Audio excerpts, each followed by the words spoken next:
Test. All right, hopefully this is working. Can people hear me? Is the audio working a little better this week? Test. All right, hopefully this is working. Can people hear me? Is the audio working a little better this week?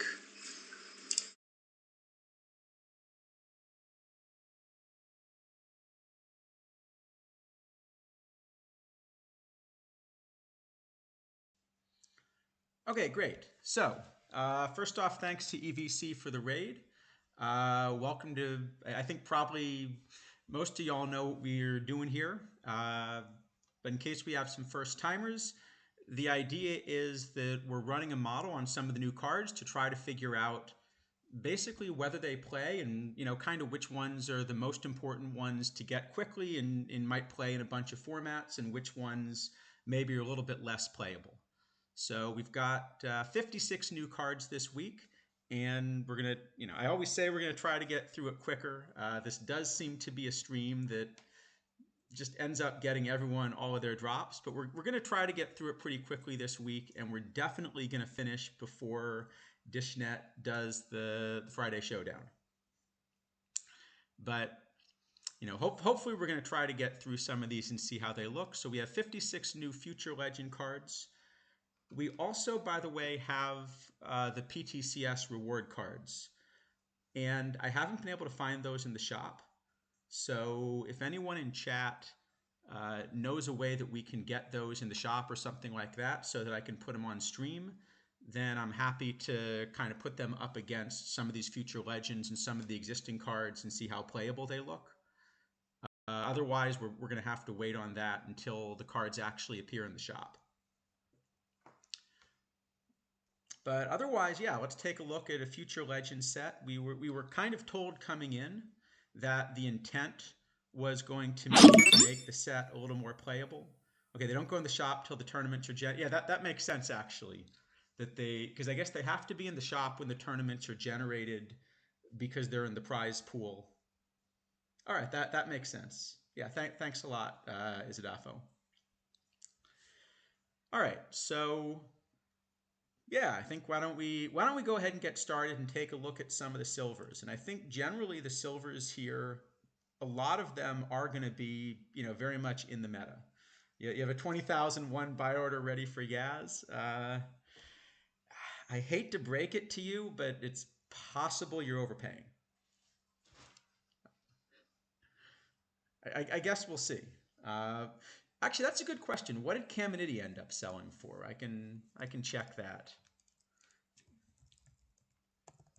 Let's see.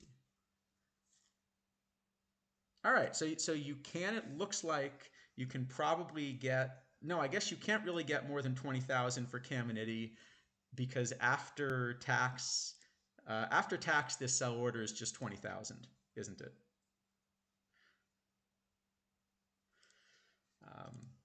Well, Yaz is better than Caminiti, but you got to remember that we've got, first off, there's power creep as well. So you really want to compare Yaz to the new set of cards.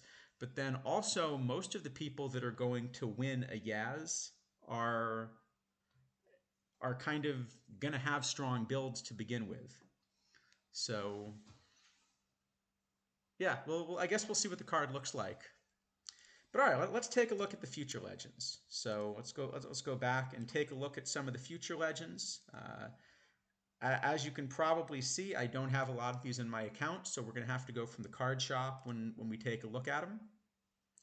But with that in mind, yeah, let's go through and see how playable they are. So, all right, we're going to do the usual tier list thing, everywhere from F tier up through A tier, and then in this set, we've got a few S tier cards as well. So, should be a pretty exciting set. All right, well, let's start with Christian Hernandez. So, take a look at what we've got here. Hopefully, everyone can kind of see. So, the card's listed at shortstop. Also is going to train up a little bit at third base, qualified to learn 5 other positions, but at least for a tournament, this is a shortstop or third baseman. And I think the big thing that we're seeing is that this is really a unique shape among all of the shortstops that are out there in silver right now. If we look at the shortstops that have been run, so I'll just put up a couple comparisons here. If you want a more offensive shortstop, probably this is the way to do it. If we want a more offensive shortstop, then the current comparison is probably Bill Hall. So you're getting 94 range from Hall. He's a little bit more of a two-way player. But the bat we get in Christian Hernandez is significantly better. You've got a couple more points of eye, 10 more points of power, and 15 more points of contact. I said if I owned the card, I could put them up side by side. But we're seeing 15 more points of contact, so we're seeing more BABIP and more power with comparable eye in return for 18 points of range. So I think if we're looking for a power-heavy offensive shortstop, it's now pretty clear that Christian Hernandez is going to be, is going to be at the top of the meta. Yeah, so I rock this. Yeah, contact isn't going to be the most crucial rating in a meta where pitchers are hammering down BABIP, but it's not meaningless. In other words, it still is the case that this card has 68 BABIP versus left and 67 versus right. If you compare that to Bill Hall, you are getting a handful of points there. So it's not worth as much as it would be in a higher BABIP. I think actually where most of that's coming from is just the power. This is a card that's going to hit for better average because it's hitting more home runs, is what it looks like. In fact, let me pull up a model here. Yeah, the extra hits are almost all coming from extra base hits, particularly home runs. So this is now, at least according to the model, this is probably going to be, by a pretty significant margin, the best offensive shortstop we have available. And it's also a little bit different shape because some of the other shortstop options are more eye heavy. So, a card like Eddie Lake is going to, not really give you the power, but against better pitching. So in some of the caps where we don't think the power is going to play anyway because the pitching's too good, this is a card maybe that you could run. So it's a little bit different kind of shape. But overall, Hernandez is just a significantly better bat. And what the model's giving us is that this is probably a full 1.5 WAR better than anything else we can run out there in shortstop and silver right now. Whether you prefer sort of the Bill Halls type or the Eddie Lake type, or maybe the build a lineup George Davis. Maybe the closest card offensively for comparison. So at least the model I've got against what I expect silver pitching will look like after this says that Toby Hare is probably the closest comparison offensively. Overall, again, a little bit different shape, but you're getting a significantly better glove than Hara. And also, so overall, I think if you can get yourself Christian Hernandez, right now this is simply the best shortstop in silver by a pretty significant margin. So this is at least an A-tier card, but I think you could even average that this, I think you could even argue this is an S-tier card. And I think we're going to start out of the gate. Breaking news, there's another Yaz. Hold on, let me take a look. You mean in the shop? Or no, it's not in the shop yet. If you're talking about the PTCS, yeah, not yet. All right, so yeah, Christian Hernandez.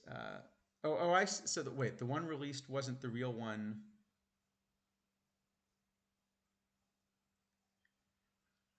Okay, so the card that was shown on stream is not the card that's actually going to be the PTCS champion one, you mean?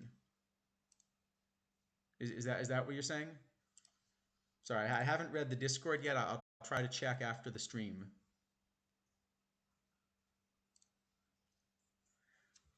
Okay. Well, that's good to know because I do think we want the PTCS cards to play. I wonder a little bit though, because the Yaz seem to be powered about the same way as all of the other PTCS cards we saw on stream, and all of them kind of look underpowered. So I wonder if that's going to happen with all the others as well. But maybe that's another good reason to wait till they're in the card shop before we take a good look. Yeah, thanks for letting us know. All right, so yeah, Christian Hernandez. I think to begin with, this is a card that absolutely is going to play. And also because it's an overpowered card and low silver, this is also a card that's going to play quite possibly in a bunch of cap formats. So yeah, I think we'll see. All right. Well, one down. What do we got next here? So how about this Yanni Diaz? So we've got a catcher here. Not a lot of catcher ability. I guess qualified to learn a few other positions, at least in principle. Um, but probably the bat's not going to give you what you need to learn these other positions. I think this is actually a pretty easy one because if we look at the bat, so first off, there's very little eye on this card. So we're not going to get on base. Uh, we don't really get much catcher ability out of this card or base running. It's splitty, but even on his good side, we really, I think at this point for a card in the meta, we want at least two out of power, eye, and defense. And then ideally, as the cards get better, we want at least one other feature as well, whether it's BABIP or something like that, or a lot of gap power. And this card has at most one of those. So unfortunately, I don't see any scenario where this one plays. This is probably just an F tier card. So let's move on to Nick York. So York, let's see what we got here. So York's listed at second. Again, like a lot of these cards, can learn a bunch of other positions, but we're really looking at all of these as tournament cards. So essentially, this is only a second baseman because the bat's not going to be good enough to DH. You're getting not a ton of range, so kind of a minimal glove at second base. On the other hand, this bat is kind of sneakily good. Remember I was mentioning just a moment ago that we kind of are beginning by looking at bats in terms of power and eye. And this card has, on his good side, he's got 80 power and 80 eye, which is, maybe on the low end of, let's see, better glove than, yeah, that's true. Better glove than Franco. So you get 80 power and 80 eye, which may not look like a lot, but this is one of these cards, like when we were looking at the Negro League cards and seeing a card like Digo, where kind of all of the parts just add up really well. This has a lot of other really nice features. So this BABIP around 75 against righties, a little lower against lefty, but again, this card's not that splitty. That's enough that this card is still going to get hits, even in a low BABIP environment. And more generally, I think the point is that there just aren't a lot of second basemen in the meta that get a lot of hits right now. Probably coming into this set, the best offensive second baseman in the meta, might have been running something like Toby Harrah, or if you wanted to go just for power, Davey Johnson. But none of these is really a balanced card that has all of the different offensive pieces together. And at least according to the model, this Nick York ends up having a better bat than all of the other second base options previously released. And in a moment, we're going to get to another second base option that has an even better bat. But for all the second base options previously released, this one now has a better bat. And also, if we compare him to Davey Johnson, so this is not a great defensive card. But if we look at Davey Johnson's also not a great defensive card. Comparable range, 68 on the turn double play. So you're getting now, I think, a better bat. And if you're going offense at second base, this probably should displace Davy Johnson or Toby Harrah or anything like that. So the model has this as the number one second base option, although as I'm going to mention in a moment, only the number two bat, because there's a better one that just got released as well. And I think this is also a card that really should be in the meta right now. I got myself a Nick Yorke pretty quickly, and I'm planning on running him where available. And it's also a card that's available in low silver. So I think we can give this one a solid A tier card. It's not quite an S tier card. You can certainly build without having it, but you could plausibly say that this is going to be the best second baseman in the current meta. So with that in mind, I think we'll give him an A. What do we got next here? Reese Olson.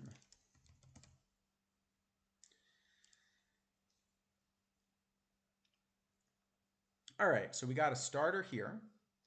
A little bit splitty, but probably acceptably so. We're getting a lot of stuff.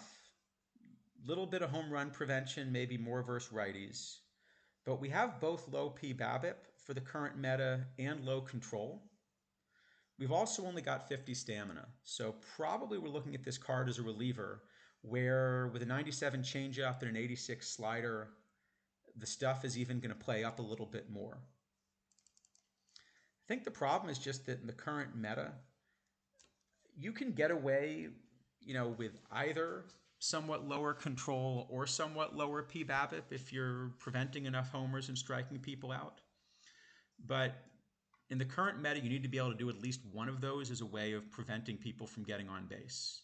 So this really doesn't look like it's going to be a very playable card. I think in a little bit different meta, maybe we'd be able to run this card out of the pen because the stuff boost that we're getting. So maybe it's not quite an F tier card, but I think we can pretty quickly decide that this is not a priority. And let's move on to Addison Barger. So we're going to try to go quicker this week. So, all right, what do we got for Addison Barger here? So this is a card that does actually play 5 positions, which is a nice thing for being able to really build a roster. At the same time, the card doesn't play any of these positions particularly well. So I think we'd really be looking at this for the bat. It's a splitty bat, so it's a platoon bat, and we're kind of asking, does 89 power with not a lot of eye, play potentially as a light glove middle infielder? And I think, if we compare this to, say, Nick Yorke that we just saw, Yorke's just a much better card. If we're looking at this at third base, the Christian Hernandez we just saw, or a few others that just got released are going to be better cards. So I don't really see where there's going to be a clear place for this in the meta. It is better than some of the cards that have been out there. At second base, it ends up 13th, it looks like, in the model I've got. But I just don't think this is a card we're going to be excited about right now. So, all right, let's move on to Zach Veen, who I think has now been in several sets and kind of progressively going down in rating. Was he a gold last time, I think, maybe? So let's take a look at Zach Veen. All right, so we got a corner outfielder, and that's already something that we'd like to be interested in because in silver, corner outfield's been a little bit weak in the current meta. So I think we're actively looking for, a card that even plays a little bit is going to start to be interesting. I've still been running Jimmy Wynn in left in silver, for example. At the other corner, I've been running maybe platoons or something. So I think we're actively looking for a good corner outfielder. And what we have here is close, at least. He is going to play left and right. The fact that he's qualified to learn center maybe isn't so helpful, but does at least mean that, you know, in an emergency, you can kind of build around that. As far as the bat, so we've got 81i versus right, 72 versus left. Not as much power, but this is enough BABIP that the card is still going to get on base with singles. And that's going to be true even with some of the high pitcher BABIP guys that are being run, just because he's still going to hit for average better than the other cards that are in the meta. And we also get a pretty good base runner here. So that's also going to help us build around the card a little bit. So if we think about this card as a two-way card, right now I've got him just behind Larry Walker in right, which would be second, but again, including some future legends we're about to show, you know, he's going to get bumped down to fourth. In left, it's a little bit worse, but still in the top 10. And if we're willing to run this as a platoon bat, then we can even do a little bit better. So I feel like this is a card that you can find room for in the current meta. I don't think it's a must-have simply because, well, really because of some of the other cards that we're about to get to that got released at the same time. But I think this is at least a solid B or C. This is a card that if you get Zach Veen and you don't have a full set of future legends yet, you probably should be sticking this card in your build immediately. Maybe when you have the full set, maybe he's still going to be kind of at the fringes of the roster. But this is definitely a card that, you know, especially when I look at this price compared with some of the other cards we're going to look at, I feel like maybe the market's underrating this card a little bit because this is pretty playable and that this is going to be a useful upgrade if you're not going to spend up on something a little bit stronger. Let's see. Harak Attack asks, there a future legend tournament we're preparing for? I don't know if there's a tournament we're preparing for.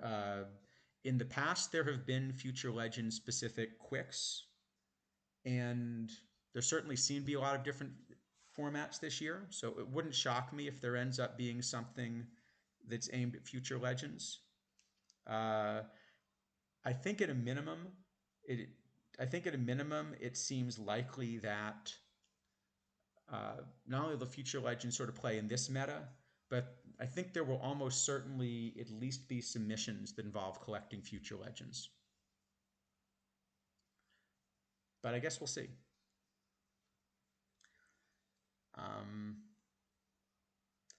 All right, yeah. So Veen, I think this is going to be a solidly playable card. All right, what do we got next? We got Bryce Miller. All right, so we got a starter. 56 stamina, so maybe at the fringes of what you're really willing to run as a starter. And the 59 hold runners isn't bad for a righty. If we do run this card out of the pen, he's really got one good pitch, so the stuff will go up a little bit. So we start with the pitcher BABIP and control, I think, because those are the most important in the current meta. And what he's got here, you know, kind of around 70 for both. So maybe sort of on the fringes of what would start to get us interested.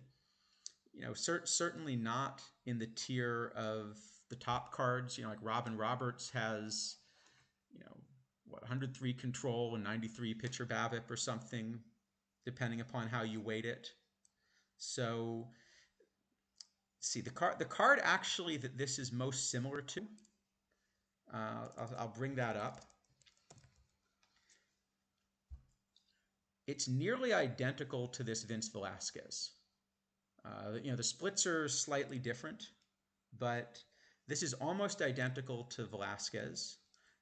Velasquez maybe runs slightly better out of the pen with these couple of pitches, but those cards are really very close to identical. So if you want to get a sense of whether Bryce Miller is playable, basically ask yourself where you see Velasquez, I think.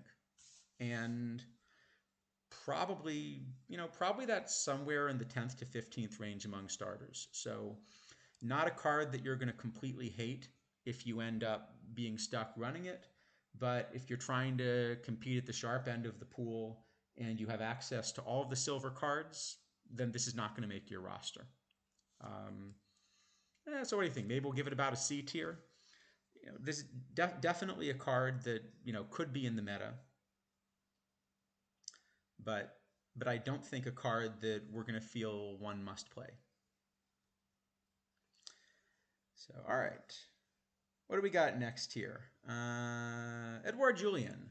So I think this is one that was shown on stream and that several people immediately got excited about. We can see from the price, actually, that a lot of people have been excited about this card. And I think we can immediately see why as well. This is the first card we've seen that's getting 100i and has power and also still has BABIP over 80. So this card is absolutely going to hit at the silver level. So,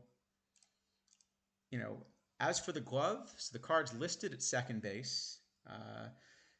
Principal, he can play an awful second base, an awful third base, an awful left field, and an awful right field. Maybe first base or DH is really the right position for the card.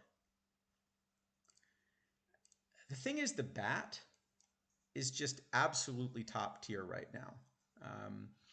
So it's a little bit different shape than Ortiz, which has been the best bat in silver. But this is at least a comparable bat to Ortiz. I've got this bat something like 8 points of WOBA below Ortiz, depending upon how you try to weight things for the current run environment. But on the other hand, you're getting 68 base running, you're getting 83 stealing with 62 speed. So, whereas Ortiz essentially doesn't have any of those things. So when you add in the base running, if we just look at this as a DH, then this card actually, including the base running, comes out just a tiny bit ahead of Ortiz as the best DH option in silver. So the card's absolutely in the meta. I think the interesting discussion is whether the bat is so good that you're actually willing to let this card try to play the field. And even there, it's kind of close. So at second base, right now, I've got this card third.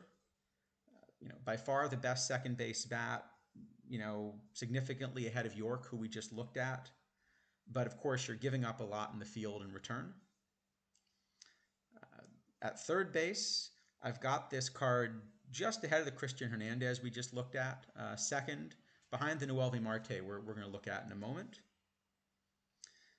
Similarly, in left field, I've got this card third.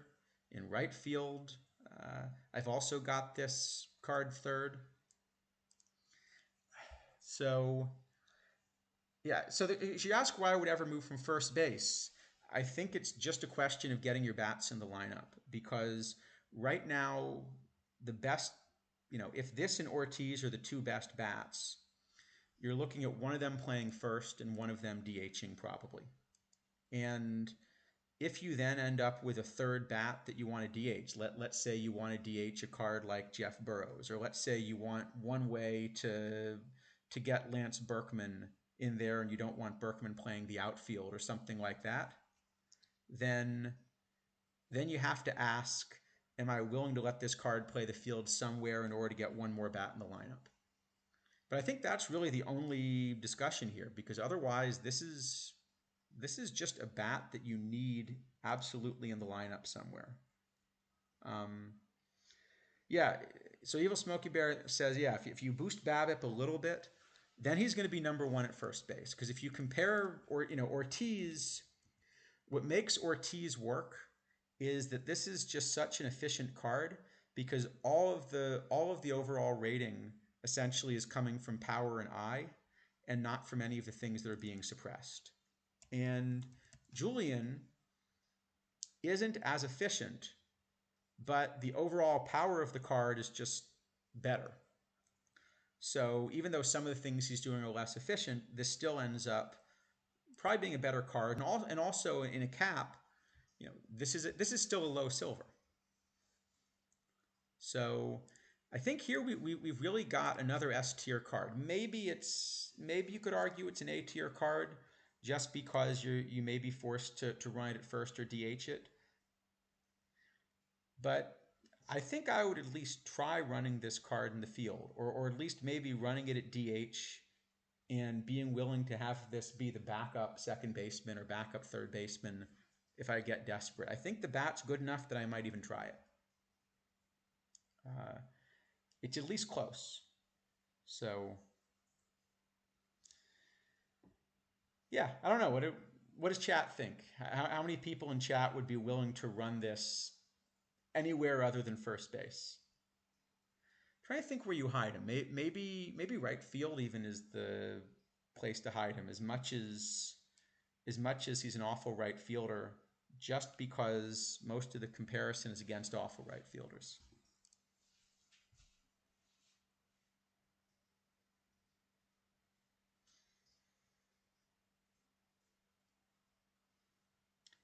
Okay.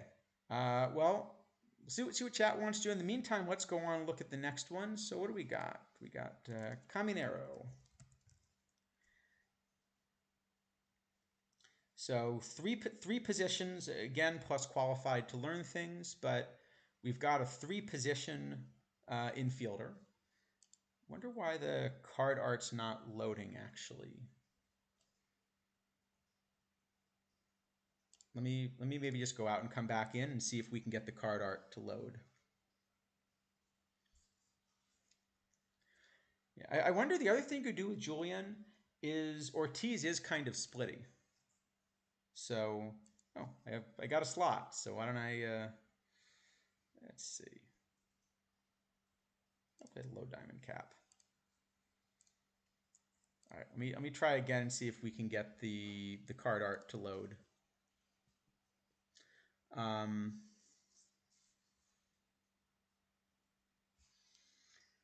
Yeah, so I wonder if you could take Julian and platoon him with Ortiz at first one way and DH the other way or something to get a slot back. Maybe that ends up being another solution. And of course for low silver, and that's the PTCS format, right? Or no, the PTCS format, is that a historical low silver? If I remember correctly, so the future legends don't play in that one.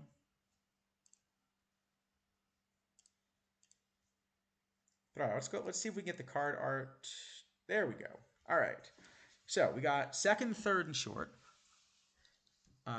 Unlike the other middle infielders we looked at, this is a card that probably is going to be more playable defensively if that's a priority. So we've got sort of passable defense. We've got some power. And also this is a righty. So, you could look at this as a platoon partner for some of the cards we were just looking at. Not much eye to speak of. So this still is just not going to be the bat that we really want in the meta.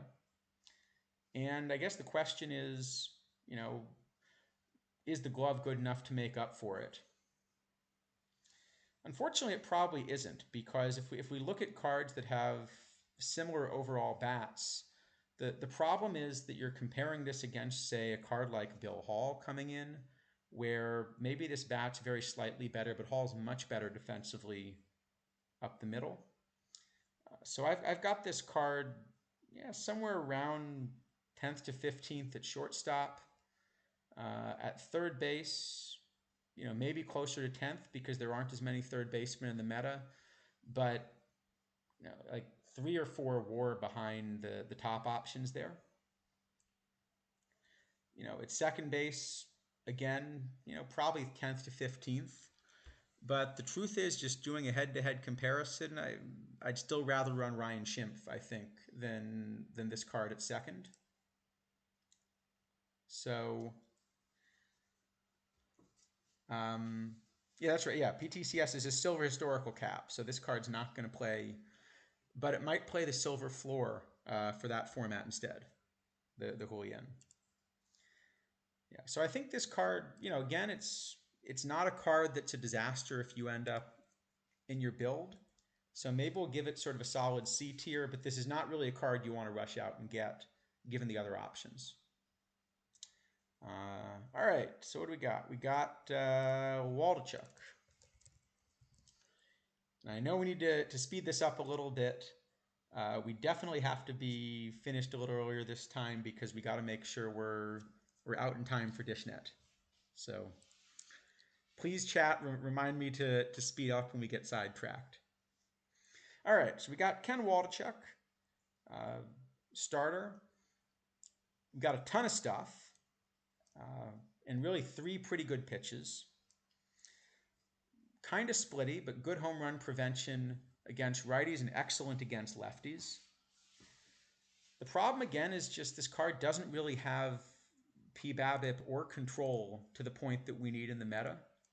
And unfortunately, in the current meta, that's just going to mean that this card doesn't play. So this really doesn't end up, anywhere kind of close to the meta. I think we can just give this an F tier card probably and move on. There are metas where this would become more interesting. In last year's meta, this would have been an excellent card, I think, at this stage. But in the current meta, I think probably this one's just a pass. So what do we got here? Okay, see chat. We got David Donovan saying that he would run Caminero at second. So if we look at it specifically versus left, let me just run that model versus left real quick and give you a couple ideas of at least where Warbot would go in that case. Okay, so yeah, so right now I've got him 7th specifically versus left among second basemen. And to give you an idea of where that's coming from, I think part of the problem is, well, actually one good card that's now relatively cheap is Dink. And, second base might be the most natural position to play him, and you're getting a lot more eye. Yes, you're getting less power, but you're still getting a lot more eye. You're getting a lot of gap power, which is also worth quite a bit in a meta where there aren't as many singles, so you need some extra base hits to get those runners home. And the BABIP still does play a bit, as people that have been running Dink in silver and low silver have seen. So I think Dink would be one kind of option versus left. Another one that comes out surprisingly well that maybe has a more similar shape, even this DeRosa has enough pieces, especially with the eye versus left, that he probably comes out ahead. You could run Bobby Grich, where you're getting a much better glove, but also the eye and the gap power are enough that you're probably gonna get Grich to play. And I guess you could also run the Silver Jackie. Unfortunately, that card is still quite expensive because of the missions. But I think if I'm going to look at platooning somebody at second base, if I have all the cards available, I think I'd much rather play this bat with a strong glove than look at Caminero. So, right, we got to speed up. Good point. All right, let's go on and look at Luis Ortiz, whichever version of Luis Ortiz we've got today. Hopefully this will be the final version of Luis Ortiz.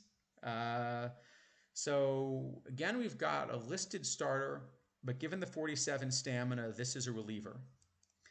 And actually as a reliever, he's going to get much better because you've got these two excellent pitches, this excellent fastball, excellent slider, and dropping the changeup is going to help him quite a bit. So he's still going to be splitty, but you might end up with, effectively something like 120 to 130 stuff.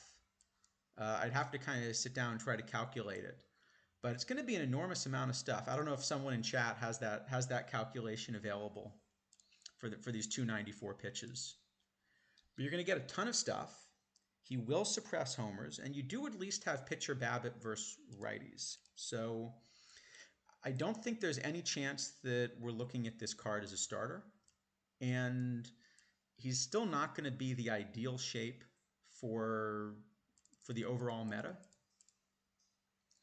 But if you're looking at this as a reliever, and in particular, if you're looking at this as a reliever where you're either running him as a specialist versus righties, or you're doing something like running a lefty starting rotation and then bringing in righties out of the pen, maybe this card becomes a little closer to playable.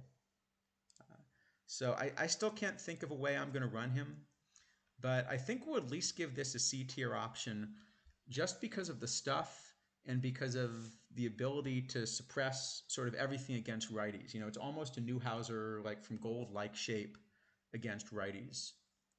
So maybe this card becomes playable. But all right, let's go on and look at Noelvi Marte.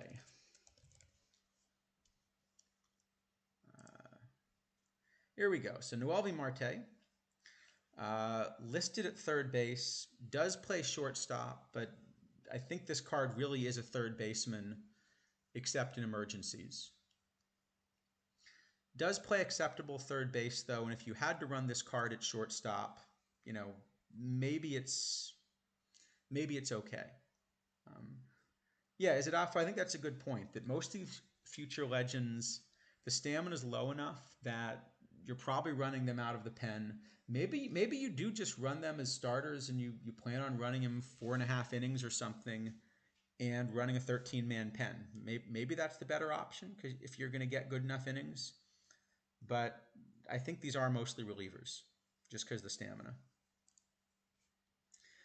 Okay, so Marte, again, this is one of these bats that we're seeing on these cards where the shape is not necessarily the ideal shape for the current meta, but just the overall power level of the card is such that this is enough BABIP and this is enough gap power to make up for the power being 80 instead of 90 and the eye being 82 and 70 instead of 90 or something like that.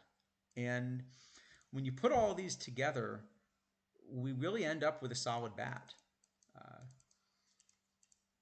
So overall, the bat here is certainly not as good as Edouard Julien. So if you're willing to run Julien at third and you're willing to put up with that defensively, then you'd clearly rather have a bat like that. Actually, the funny thing is, when I put the two up against each other, I have Julien's bat is almost 4 wins better offensively. But the gap between these cards at third base defensively is also the same 4 wins. And I end up with the two essentially exactly even for overall WAR at third base in silver. So these two, maybe you could run Christian Hernandez or something like that as well, if you're looking to do that at third base. But I think Julien's best option is still probably DH. Yeah, so you're competing with Chipper as well, but Chipper's really a platoon card, and this is a card that can run both ways. And not only can he run both ways, but he can even, in a pinch backup shortstop. So I think this is a much better card to build around than Chipper's going to be, even though Chipper's bat is going to be a bit better. So yeah, I think this is probably the card I'm most interested in running overall at third base right now in the meta. It's close, and I definitely think that there are other solid options. I don't think you're making a mistake running Julien. I don't think you're making a mistake running, probably 3 or 4 other options. I don't think it's a mistake to run Christian Hernandez. We're going to talk about Colt Keith in a little bit. On the other hand, this group of cards that have come out, at a minimum, I think are finally going to kill off the idea of letting someone like Kingman play silver.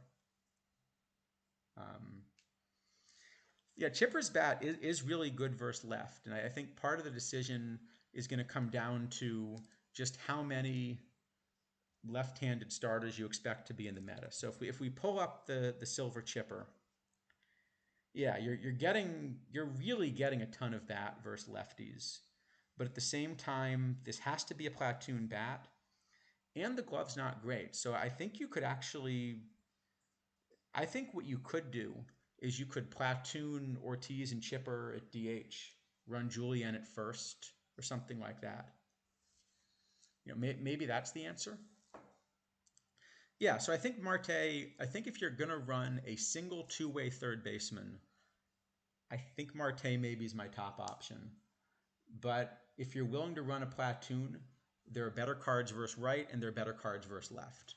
So I think this is probably a solid A tier card, but I don't think it's a must-have.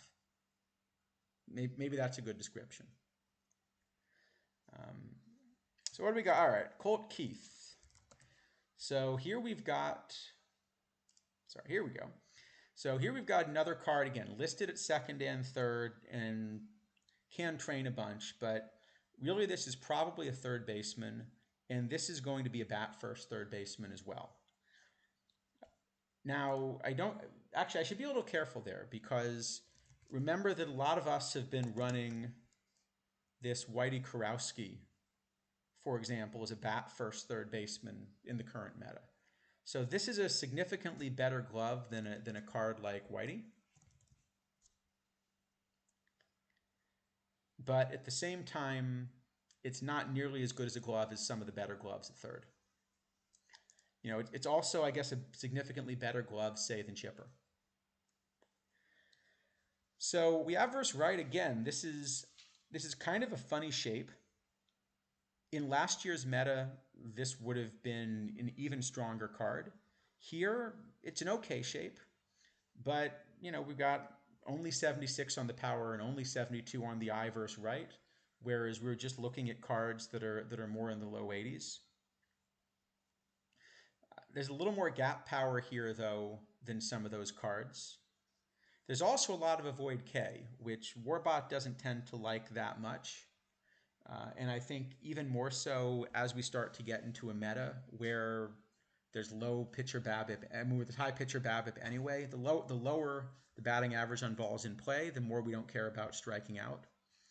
So, if the meta changed a little bit, this card would become even stronger.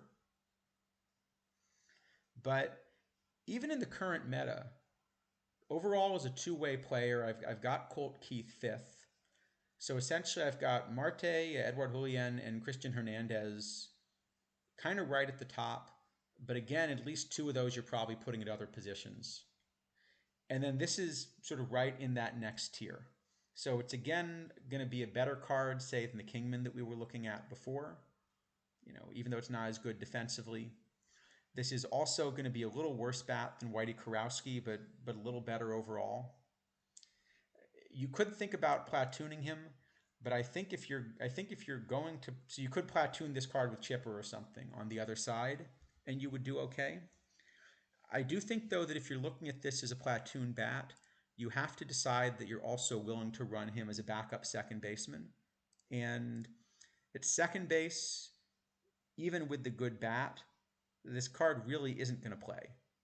This doesn't come out even as a top, 20 or so card. Yeah, I've got him 24th at second base. So I think if you've got this card, particularly, given that all of these are expensive right now for silvers, and probably doesn't make sense to invest in getting every single one, but rather to pick the ones that we're interested in. It's kind of a cheap initial option. This is very playable. I think you could run him. I think you could run him in a platoon pretty easily if you wanted to. So maybe we'll give this sort of a solid B tier. I think between the two, I'd rather have Noelvi Marte, but it's certainly close. So, all right, what do we got next? We got Turang. All right.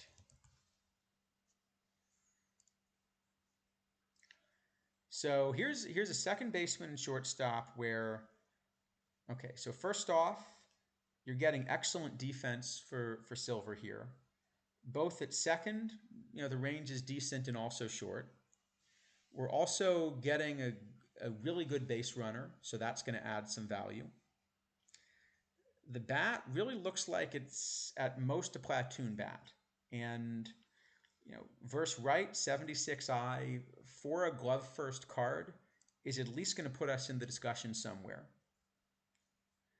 I think we'd like to see a little bit more, given that there are defense first cards in the meta, like say the build lineup George Davis, where we've got 105i instead, or something like that, and we've got a little better glove. So, and I think that's actually the place that we're going to have a problem with this card, because it is the case that a card like Christian Hernandez, is a right-handed bat. So there is maybe room for a lefty in the meta. But this card just comes out, I think, pretty clearly behind pretty clearly behind this George Davis at short. And Davis is relatively easy to get right now. So I think the only way you could look at running this card is going to be if you're looking at playing him like at second as well. But the problem at second is we've just seen that there are a lot of excellent bats that have passable gloves.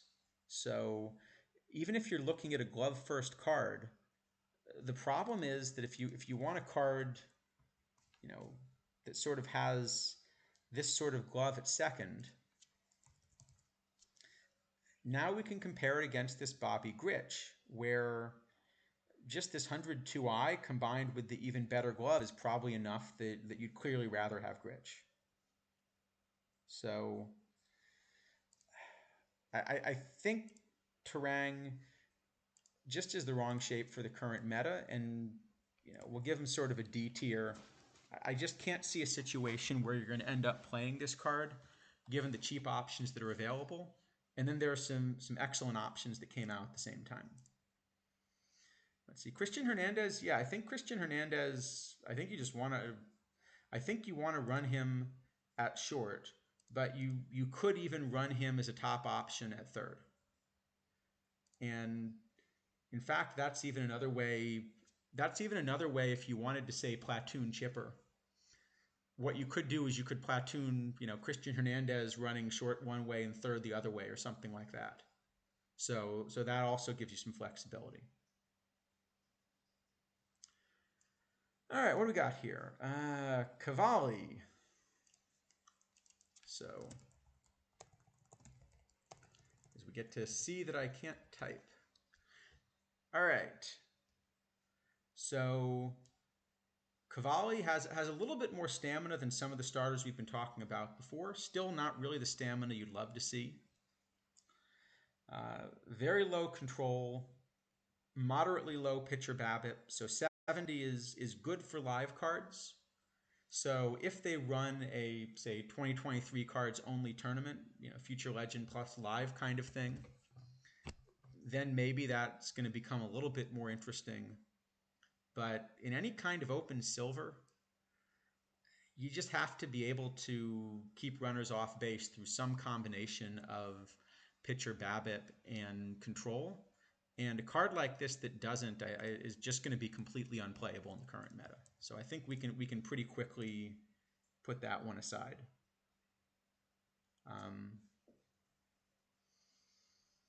Yeah, Isidafo points out, same kind of thing. Yeah, that you can kind of run Hernandez split between short and third, and that's kind of a good way to use these cards that can play a couple different positions equally well. Because it also means that it works well and keeps the card in the meta in the future. That if we get a really splitty shortstop or something like that, you can just run Hernandez at short one way and third the other way. If we were to get a shortstop version of the chipper we just have or something like that. Like I'm thinking about last year, I forget if it was the silver or gold Cal Ripken that essentially needed to be platooned, but was potentially the best bat versus left for a while.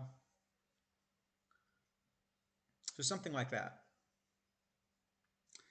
All right. Meanwhile, let's see. Kevin Alcantara. All right.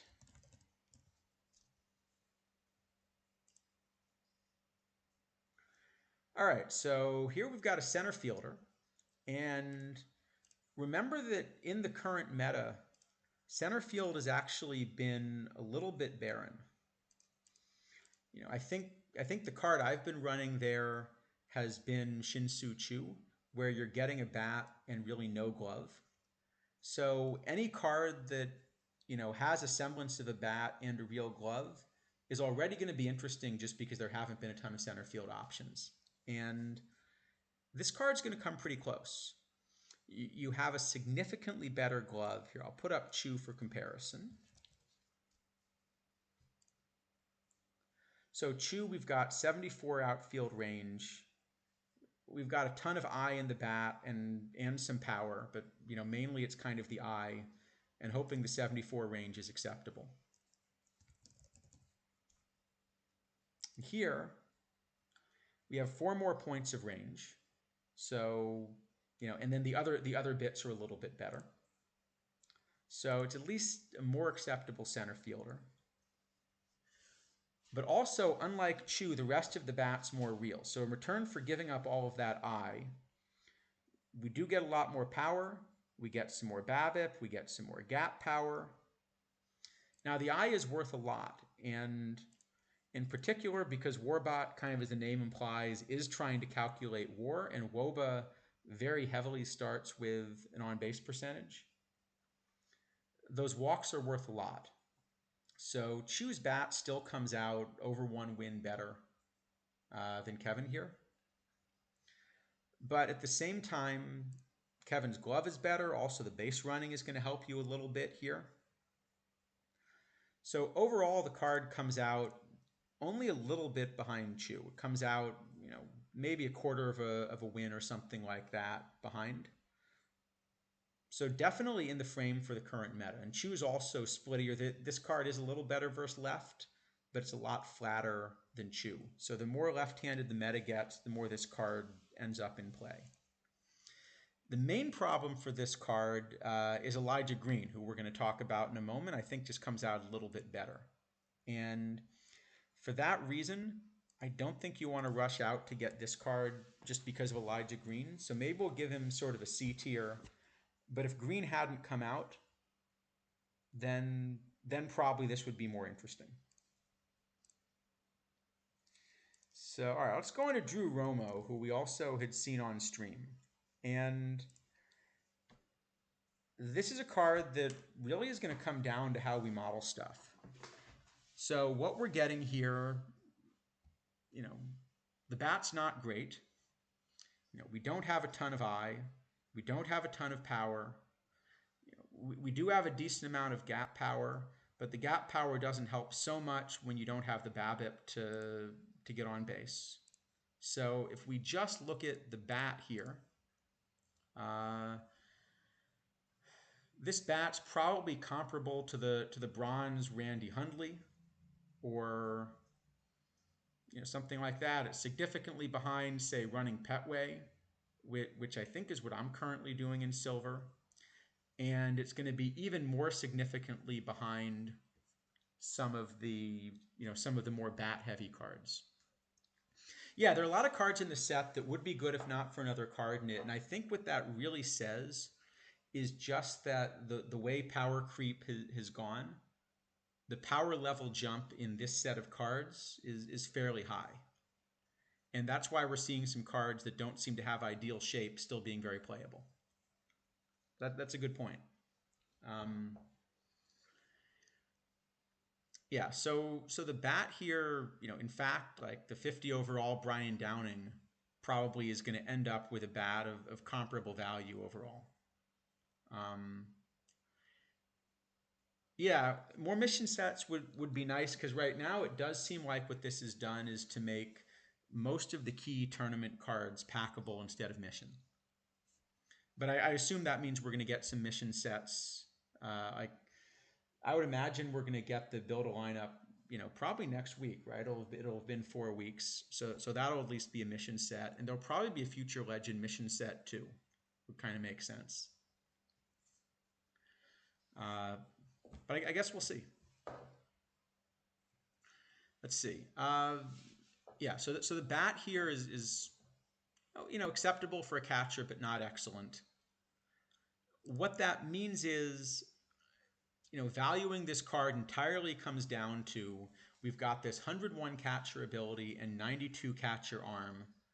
And those are, that combination is not just the best in silver, but just overall the best available in the game right now. So how you value this card is entirely going to come down to how you value that catcher ability, and particularly how you're going to value that catcher ability in a meta where you're investing a lot in pitcher BABIP, and so the extra strikeouts that you get aren't as valuable simply because strikeouts aren't as valuable. If you end up valuing this card the way you would value catcher ability in last year's game, then this ends up very clearly the top catcher in silver, and it ends up kind of playable further up the chain. If we start to heavily discount catcher ability because we decide that, if you're going from like a 300 BABIP to a 200 BABIP, maybe strikeouts just aren't worth as much as before. The more you discount that, the more this is just going to end up behind all of the offensive catchers that are available. So I almost think this is one where you have to decide what you're prioritizing. This is by far the best card of its shape. And if you want to prioritize catcher ability, this is a much, much better offensive card for a defense-heavy catcher than really anything we've had at a comparable stage in the meta for quite a while. Like this bat's, you could almost compare this bat. You could almost compare this bat to Posey here. And, Posey's bat is better, but of course Posey is a high diamond, and the bat's not that much worse. And of course you're getting much better catcher ability. And from that point of view, I think the funny thing is that when I try to do league modeling, because in the league BABIP tends to be higher, you could potentially play this card in league right now, particularly as a backup catcher and defensive replacement in late innings. I think I'm actually a lot less excited about playing Drew Romo in tournaments, because I do think we should be discounting catcher ability right now, given the state of the meta. So this one's a funny one to judge, because depending upon where you are on catcher ability, like this is either an S tier card or it's like a B tier card. And you kind of have to pick based on your model. So I think maybe we'll actually give this one, maybe we'll just give this one both grades and let you decide what you're interested in. Maybe that's the best way to do it. Yeah, so tennis is kind of exactly the opposite. Tennis, this is your super offensive catcher with, no catcher ability. So you're essentially just running almost a DH at catcher and saying, just sit behind the plate and try not to hurt anything too much.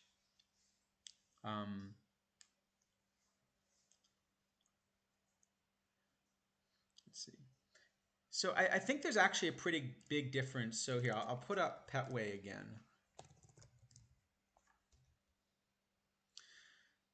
So with Petway, the big thing is you're just getting this extra eye. And, you're getting what, like 79 eye here, 80 and 78. And for Romo, you're getting 52 eye. So that 27 points of eye is really significant, given that neither of them really gets on base. And yeah, there's a difference in power, but really, Romo's not going to hit home runs either. Neither of these cards is going to hit a lot of home runs in the current silver meta, whereas the eye is going to play up a bit more. So I think there's a pretty big difference between the bats. There's also an enormous difference between the gloves. That Petway is an excellent defensive catcher, to be fair. I mean, this is an excellent defensive catcher. But Romo is essentially the best defensive catcher in the game. not just in silver, but overall. And so I think the gap in the gloves is even bigger than the gap in the bats, but there is a significant gap in the bats as well. And the more you want to discount catcher ability, the more I think in tournaments, I think I'd rather be running Petway. And I don't think it ends up that close until you decide that it's important to you to strike batters out. Um, but I think that's why I'm going to give you two ratings here, because it really does come down much more to your model than to anything. Yeah. All right, what we got next here? So Zach, let's see, second, third, and short. So again, three infield positions with the 74 range. You probably actually this card doesn't quite have the shape you want for any of them. It's kind of an in-between shape for all three. The card is going to be better versus lefties. You got 4 points of BABIP, 8 points of power, a fair bit of gap power. And I think this is another of these cards where, because of power creep, you'd sort of want this to be in the meta.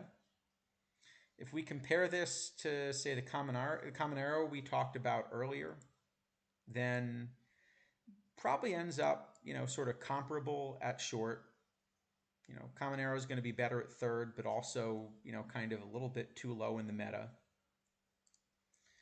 I'm actually not quite sure where his best position is. I think short, yeah, in the model, actually short comes out as his best position, just because it's tougher to find a bat like that at short.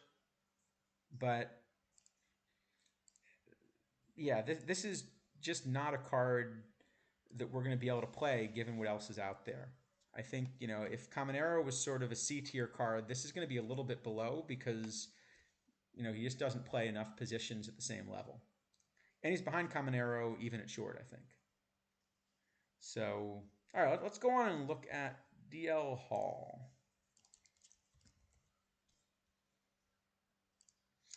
As I noticed, we are not on pace to finish when we have to. So try again to speed up. All right, DL Hall. Well, as usual for the set, we've got a stuff heavy pitcher. Even more so here. We got 124 stuff, 125 versus lefties.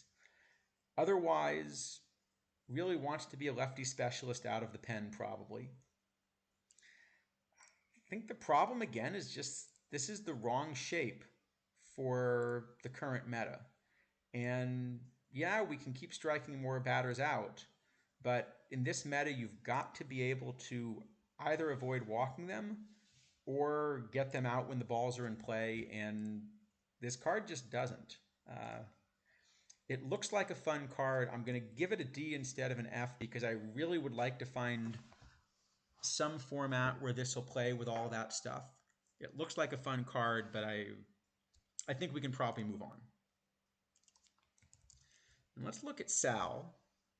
So, all right, we got a 3-position outfielder, and we're again really desperate to find outfielders in the current meta. Very splitty bat.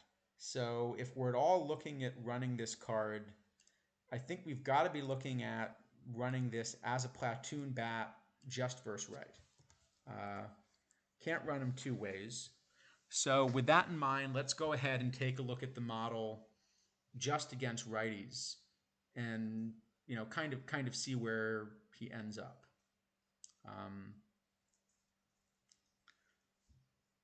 Sorry, I'm just loading it real quick.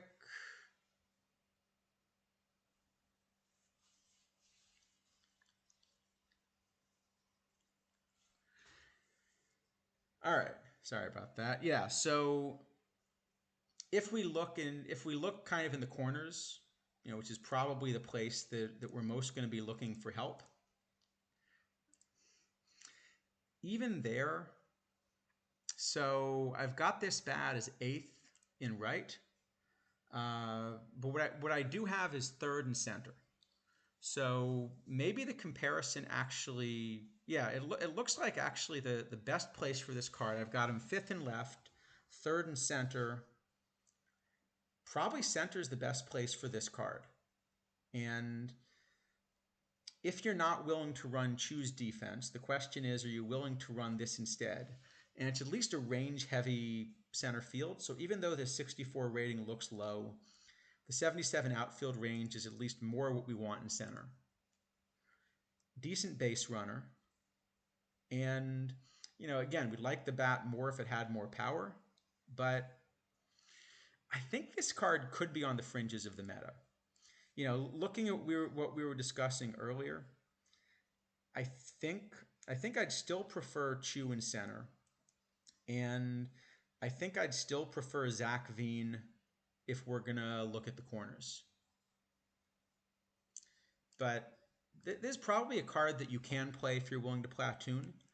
Maybe we'll give him sort of like a C. You know, we can even give him a B tier. We'll give him a B tier if you're willing to platoon him. But I do think I'd be more interested in Zach Veen, particularly because Zach Veen is also going to work in low silver, whereas Sal isn't. All right, what do we got next? Liberatore. All right, if I can spell. All right, so first off, we actually have 85 stamina for a starter. So that's already a much better sign for a card that we're willing to look at as a starting pitcher in this meta. So 85 stamina. As with all the cards, you know, in this set, we have very high stuff. And if we run him out of the pen, that's going to go way up because he has two very good pitches and then he's dropping the other two. It's a lefty that's a little bit splitty, but on his good side, we're getting 82 control and 69 pitcher BABIP, plus a little bit of homer suppression. Even on his bad side, it's probably not a complete disaster. So this card at least is going to be a little closer than the other pitchers we've looked at so far. I think in general, all of the pitchers in this set have kind of had the wrong shape for the current meta, which maybe is just telling you something about modern baseball. But, you know, the current meta isn't sort of a modern meta. So, okay, so where does this end up in combination? Well, this is actually pretty close because if we look at the card as a starter, then right now I've got him 10th. So very much at least kind of in the mix for something we're looking at. And if we run him out of the pen, then the stuff is going to go way up. And then I've got him as at least a top 5 option. Probably comes out somewhere around 3rd overall, depending upon how the conversion goes and sort of where you see the meta. So I think even with that stamina, I think I'd still rather run this card out of the pen. Out of the pen, you could also even think about him as a lefty specialist, but maybe you run him primarily as a lefty specialist, but as a backup plan, you're willing to run him just generally as a reliever. But this is at least going to be a playable card out of the pen.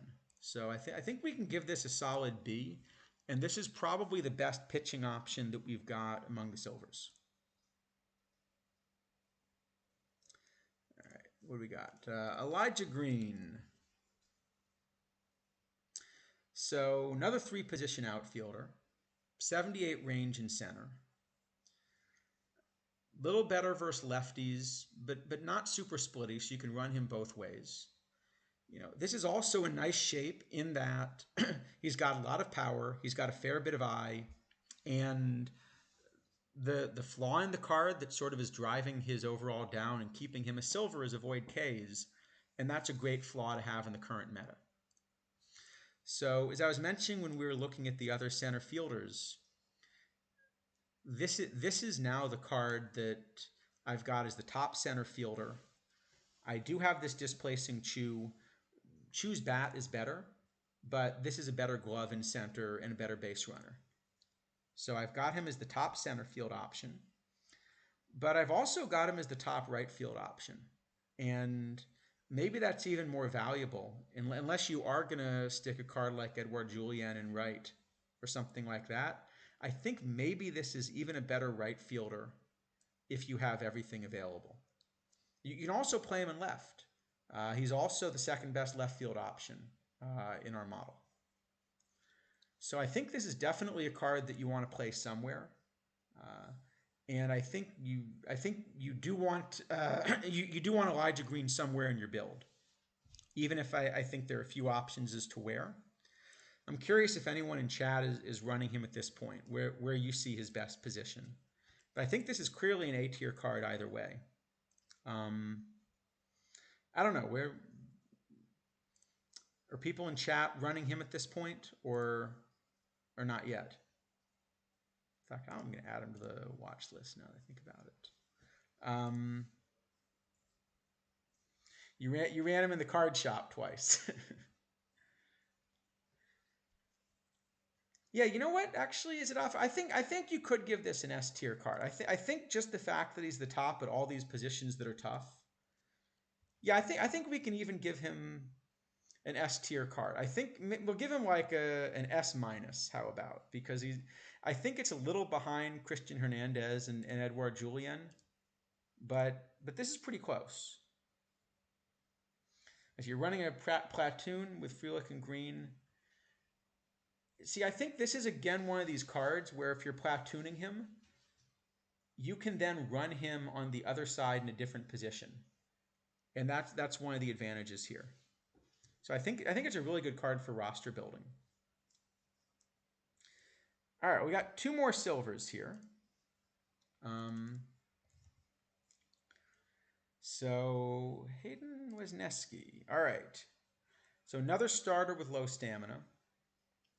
We've got a little bit more pitcher BABIP in control than the guys other than Liberatore. It's not clear we really have enough of them, though, given what's out there. I mean, the problem is just that in the current meta,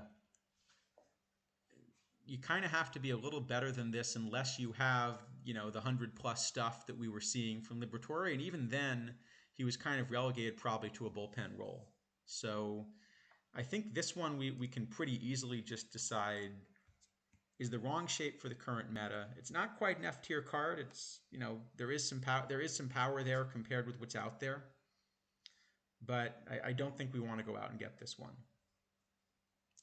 And finally, what do we got? Ronnie Mauricio. Second, third short. Not a lot of glove. I guess third's going to be his best position here. We do have power. And, that's always something that's going to play a little bit here. The problem is we have power and just absolutely no eye.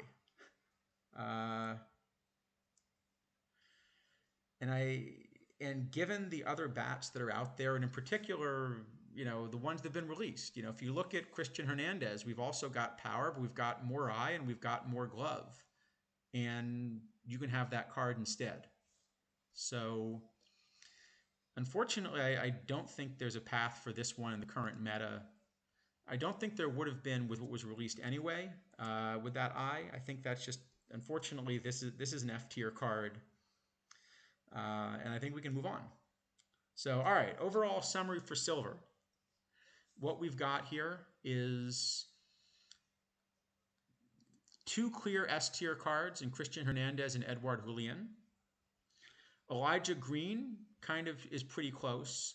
And then Drew Romo might be an S tier card or might be vaguely unplayable, just depending on how you want to value your catcher ability. So I think that's the summary for silver. And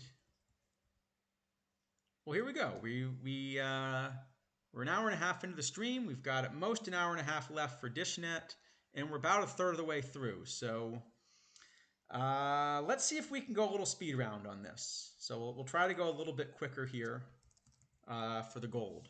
So Logan O'Hoppe, absolute S tier name. So we've got 71 on the catcher ability, 96 on the arm. So a little bit of a funny shape. And sorry, I'm just pulling up the gold model while we do this. So a little bit of a funny shape. I'm not sure how helpful that is in the current meta because already it's difficult for anybody to steal right now. So I don't know how much the extra arm is going to end up being critical.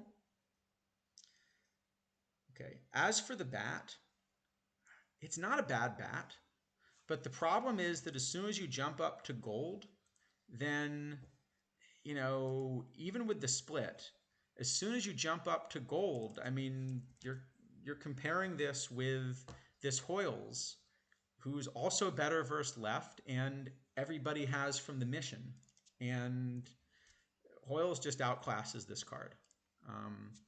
So I think we can just kind of give this a D tier, and here I'll scroll down. I think we can just give this one a D tier maybe, and move on. All right, Royce Lewis. So let's see, second, third, short with 80 range. So he is actually an okay option if you're trying to use him to build a roster. A little better versus left than right. Also can play left and center. I can't actually see it here. Does anyone know what his outfield range is? It looks like I can't see it without owning the card, and I don't have a copy. So if anyone has the outfield range on Royce Lewis, see if I have it in the card database. In any event, though, I think the problem is when we jump up to gold, just the bats are way too good. And you really need a much bigger bat to be competitive with the cards that we're seeing. The jump from silver to gold in the current meta is enormous. And as much as the kind of the power level meant most of these silvers were in the range. Let's see. Lewis outfield, 86 range, thanks. So 86 range is, you know, again, not going to be a disaster. But also, he's not really going to be the sort of glove first center fielder that you get really excited about. Certainly, he's going to be better than, you know, someone like Hack Wilson or Wally Berger defensively. But yeah, the glove just isn't going to play, and I think as a result, you know, like you'd rather Noelvi Marte's bat. You'd rather actually some of these silver bats, I think, than Royce Lewis. I think even if this card, you know, managed to be 79 instead of 81, I don't think we'd be getting that excited about it. I've got him about 15th at shortstop or something like that in gold, but behind some of the silvers we just talked about. So I think we can move on here. Gavin Stone.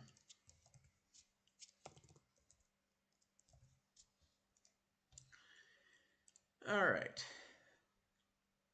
So, you know, I know you'll be shocked to see this, but we've got a low stamina, enormous stuff starting pitcher that really should play out of the pen. 121 on the changeup. So he's going to play even better out of the pen. Not all that splitty. At the same time, not really any better on the pitcher BABIP in control than the options that we've been looking at. And I think that's just what's going to kill him in this meta, because we're going to be comparing him against cards either the shape of a Newhouser, where in addition to that, slightly lower stuff, you've got much better home run prevention in return for the control, or you're going to be comparing him against the other cards at the top of the gold meta, where you're just at like 90 control, 90 pitcher BABIP or something like that. And this just doesn't end up being close to that level. So yeah, the stuff boost I rock this will be insane. Trying to remember what Edwin Diaz's pitches were in 23, you know, when he kind of hit 200. We can see with the live Edwin, the live Edwin Diaz for this 182, like this 166 stuff is 120 slider and a 97 fastball. And for comparison, Stone has 121 instead of 120 on his best pitch. Second best pitch isn't quite as good. So he'll be somewhere below 166 stuff, but he might be, you know, like 145 to 150 stuff or something like that. Maybe something in that range with that change up heavy. I will say if these ratings are anywhere close to accurate, I really want to see a video of that change up. Because that's got to be, you know, a Johan Santana or like a Pedro, you know, like level change up, right? It's got to be a Santana or Pedro level change up or something to justify that rating. But I think even with that stuff boost, it looks like a card that should be a lot of fun, but like that Diaz, I think we're going to give it a D for Diaz because I don't think the card's going to end up playing. But I would love to see a meta where I can play this card because it just looks like it's so much fun. So what do we got next? Joey Wiemer.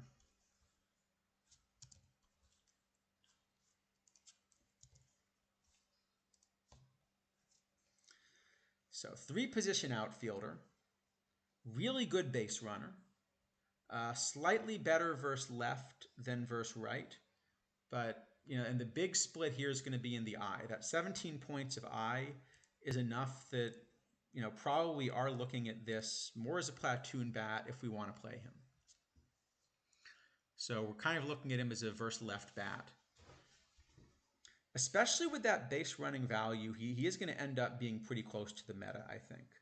So best position I have for him looks like it's going to be in the corners. I've got him 5th as a two-way player in left, and I've got him 4th as a two-way player in right. It's a funny shape because the comparisons are really just all bat, whereas this is your top defensive option. So you can run, you know, Jose Bautista, for example, and Bautista is going to be like 3 wins better with the bat and 3 wins worse with the glove or something. You could run the tournament edition Bob Allison. I think that's who I'm currently running. This is the card I'm currently running versus left in right field in my builds. Let's see. Fangraphs gives Stone's changeup a 70 future value. Okay, so if a 70 changeup gives you 121 rating, yeah, I would really like to see what an 80 fastball is going to give you. That will be impressive. See, Corbin Carroll's base running. Remember we had a couple really good base runners in the Future Legends set last year that were in the meta for a while. So yeah, that'll be interesting. Sorry, wrong Allison, by the way. Sorry, this is the gold Allison. So this is the card I'm currently running, you know, in the corner. But again, this is a much better bat. Whereas what we're getting in Wiemer is we're getting, you know, we're essentially getting the best defensive and base running option. So this is also your late game defensive replacement, even if he's on the wrong side of the platoon and so forth. And I think for that reason, this is a card that really should be somewhere in the meta.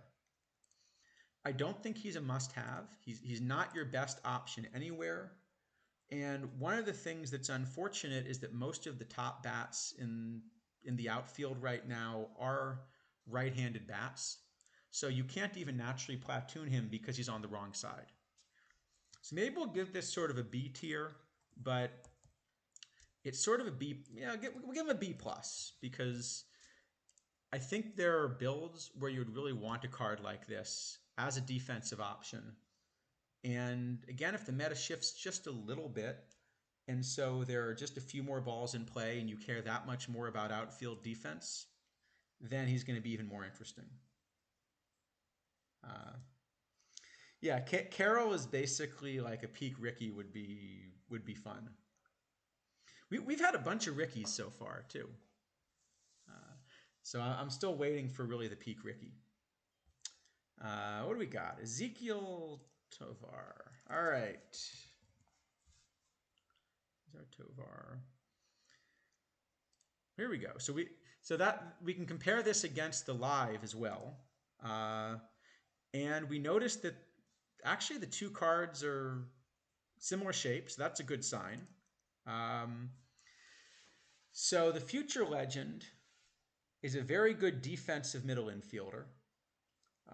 We'll train up to 112 at second, 98 at short. You get 94 range. So that's really going to be a big part of the value. So you get a really solid defensive option there. That just isn't anywhere in the frame compared with the things that we've seen in the meta. And I think that's enough that it's going to be a problem. One way to see kind of how weak the bat is if you put this up against the live Tovar, probably the live Tovar is about as good of a bat. So, if you're looking for a glove, this is an okay glove, but I just don't think he's anywhere near the meta. We're going to give him a D for defense and move on to Spencer Steer. What do we got? 83 overall, so still a low gold. 3-position middle infielder and at least technically allowed to play right field. And also, again, fairly splitty. So we're really looking at him maybe as a platoon option, if nothing else. So the big advantage here is, we do get 85 BABIP and 85 power and 82 I. This should be a pretty solid bat. And certainly it's going to be a better bat than the silver ones we were talking about. Once we're looking at third, I think part of the problem is going to be that there are also a couple ones coming out in this set. But even independent of those, I guess the problem is just that there are so many good bats right now in gold that even a balanced bat like this is still going to be just significantly behind some of the imbalanced bats. So you're comparing this against, for example, Jim Thome's may be more of a DH, but this kind of shape is going to still be a much better bat. We can run Schmidt. Schmidt, again, just like the combination of I and power is going to be significantly higher. And remember, Schmidt does play shortstop. Similarly, if we're looking at second base, well, the problem with second base is that Sammy Strang naturally wants to play second, and this is still quite possibly just the best card in gold. This is really the S tier card. So I think the problem with Tovar is, not Tovar. I pulled up the wrong card. We go back to Spencer Steer. I think the problem with Steer, that's Spencer Steer, is that the bat's not good enough compared with these top bats, even though it's a well-balanced bat. And at the same time, the glove just doesn't play. So I've got his best position probably as being third base, but I've still got him around 10th at third base. If you want to play Steer at second, the problem is just that there are so many options at second. Hold on, let me look up the platoon side. All right, so as a platoon bat, I still end up having him come out, probably more like fourth or something as a platoon bat at second. So yeah, I think he's better than Silver Chipper. I think he's probably going to be in the range of playable, but I don't think he's at the top end. And also, we're about to go look at Miguel Vargas, and I think you want to do that comparison as well here. In fact, maybe we should pull up Vargas while we're looking at these, because here's a bat which is going to be almost as good, but you can run as a two-way bat and you can run at the same set of positions. So unless you're willing to use Steer, yeah.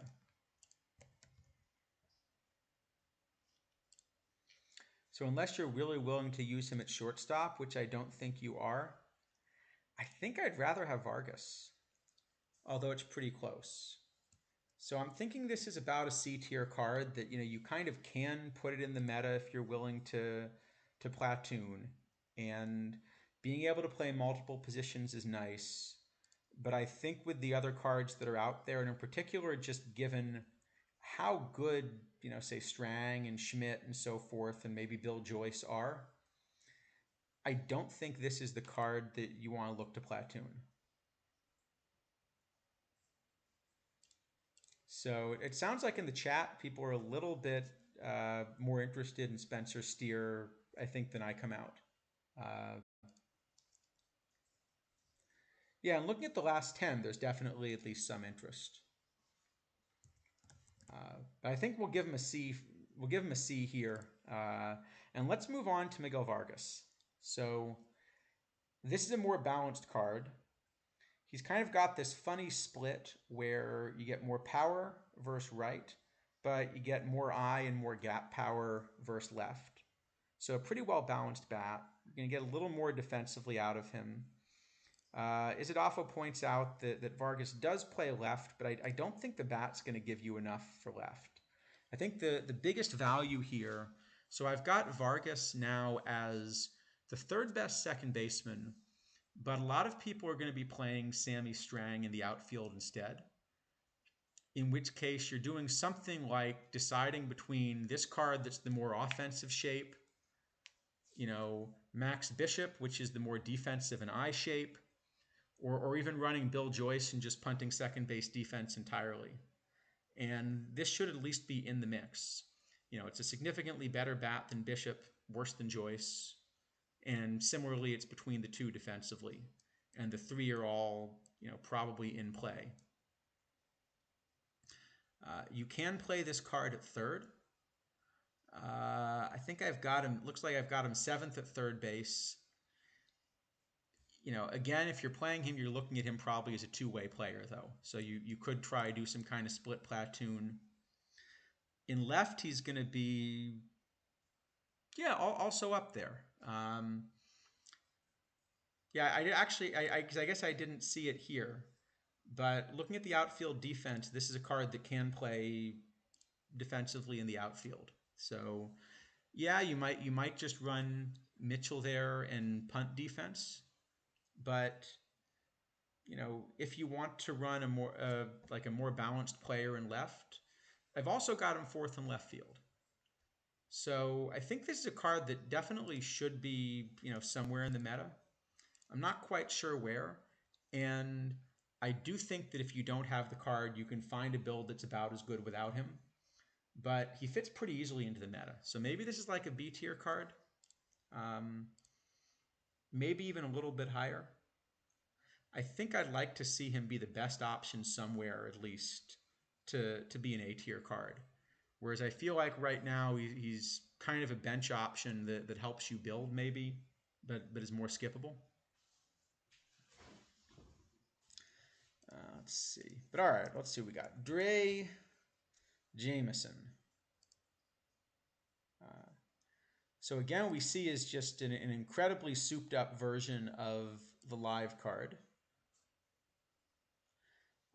It's another righty starter with low stamina and sort of somewhat splitty. But against righties, we do at least have this 83 pitcher BABIP, and we got 72 pitcher BABIP against lefties and a little bit more control. So at least this is closer to the shape that we're interested in. The problem, though, is just if you hold this up against any of the righty starters that are in the meta, you're still just getting, an extra like 15 points of everything that's important. And so I think this is just not going to be particularly close. I think this is one that we can move on from. So all right, Curtis Mead. Uh,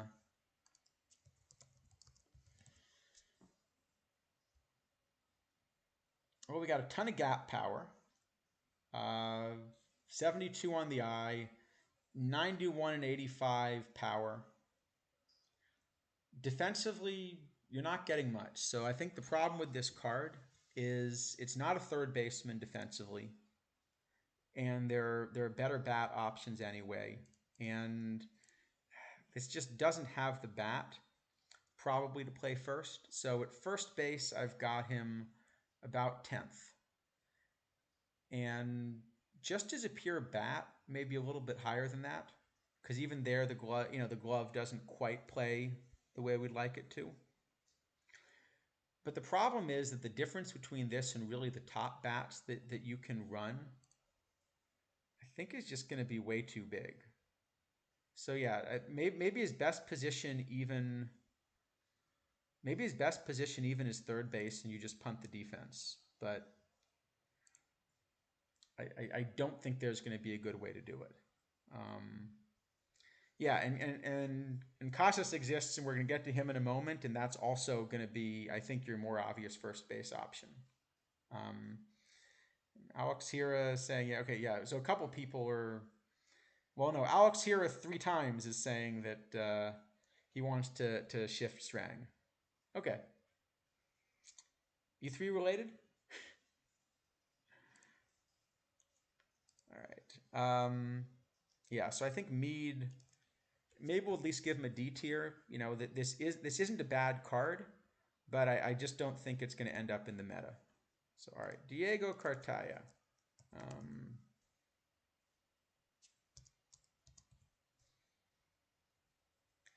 So we got another catcher here. 97 on the arm, but light on the catcher ability. So kind of not really the shape that we'd like. So you're not getting a huge defensive catcher here. And as much as the power is nice, the problem again is this is just a meta where we've got cards like Hoyles and Bennett that are just going to clobber this card offensively. So, you know, I just don't see where this card is going to end up really fitting anywhere. I think we can just move on. To Tanner Bibby.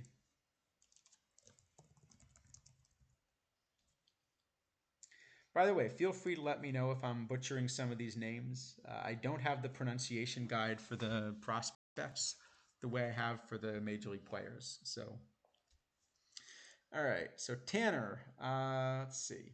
We had 82 stamina, so that's closer. And the big thing is that this is a much better profile, at least in terms of the shape.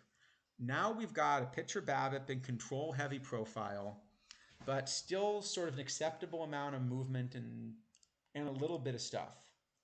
So I think this is the first starter that that starts to look like the right profile. Unfortunately, the cards that are in the current gold meta are just still better than this. A card of this shape in the gold meta, the stuff here is like a little lower than Robin Roberts, who gives up 30 points of movement for a ton of control and a ton of pitcher BABIP. Or similarly, you could compare this with Gary Peters, where you're getting comparable control and pitcher BABIP, but then you're getting like 20 more points of home run prevention or something like that. Or Jesse Flores, same kind of thing. So I think this is still going to be a fair bit behind. Maybe we'll give him like a C tier, that this is a runnable card if you're stuck, but this isn't really going to be a meta option. Feels like for the pitchers, maybe the power creep wasn't as large in this set as it was for some of the hitters. So, all right, Peraza, another guy where we can compare them, the card against the live card. Very similar bat. Again, sort of a similar bat, maybe a couple points better across the board than the live bat. but much better defensively. So we got 93 range. So again, playing second and short, and is going to be, a good second baseman and a good shortstop defensively. So that's at least enough that we want to take a good look at the card.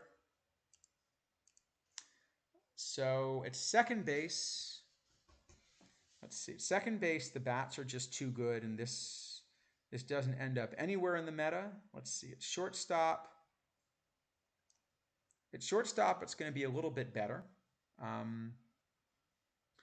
So the bat is going to be on the very weak side. Maybe the closest comparable bat, although the shape is slightly different, is Ron Hansen, who's also, kind of really on the fringes of the meta.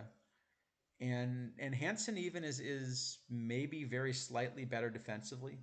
So that's probably the best comparison for this card is Ron Hansen. And that really is going to be very much on the edges of the meta at best. So I think probably we can maybe we'll give this like an F tier because they're just better options already and they're not really in the meta. Yeah, Zadafo, I think that's right. That it seems like the shape hasn't been as good here. So let's see. All right, well, we've got another starter with low stamina and a ton of stuff. Little bit splitty lefty as well. Now this Kyle Harrison does at least have pitcher BABIP. So we should take a little bit closer look at this card, given that there's pitcher BABIP in at least one way of preventing base runners. But I think the problem is that the control is still just going to be too low with this combination. Now you're almost comparing this against, now the comparison for this card is probably Newhouser, who has that sort of shape. But, I mean, Newhouser just has like 40 more points of home run prevention. So I think even for a stuff-based card, there just isn't enough stuff to make up for the difference in other aspects between this and a card like Newhouser. I think this one's probably just not playable in gold. All right, we got Endy Rodriguez. Let's see, another catcher with not a ton of gloves, so another offensive catcher. We do have a fair bit of gap power. We do have a fair bit of BABIP.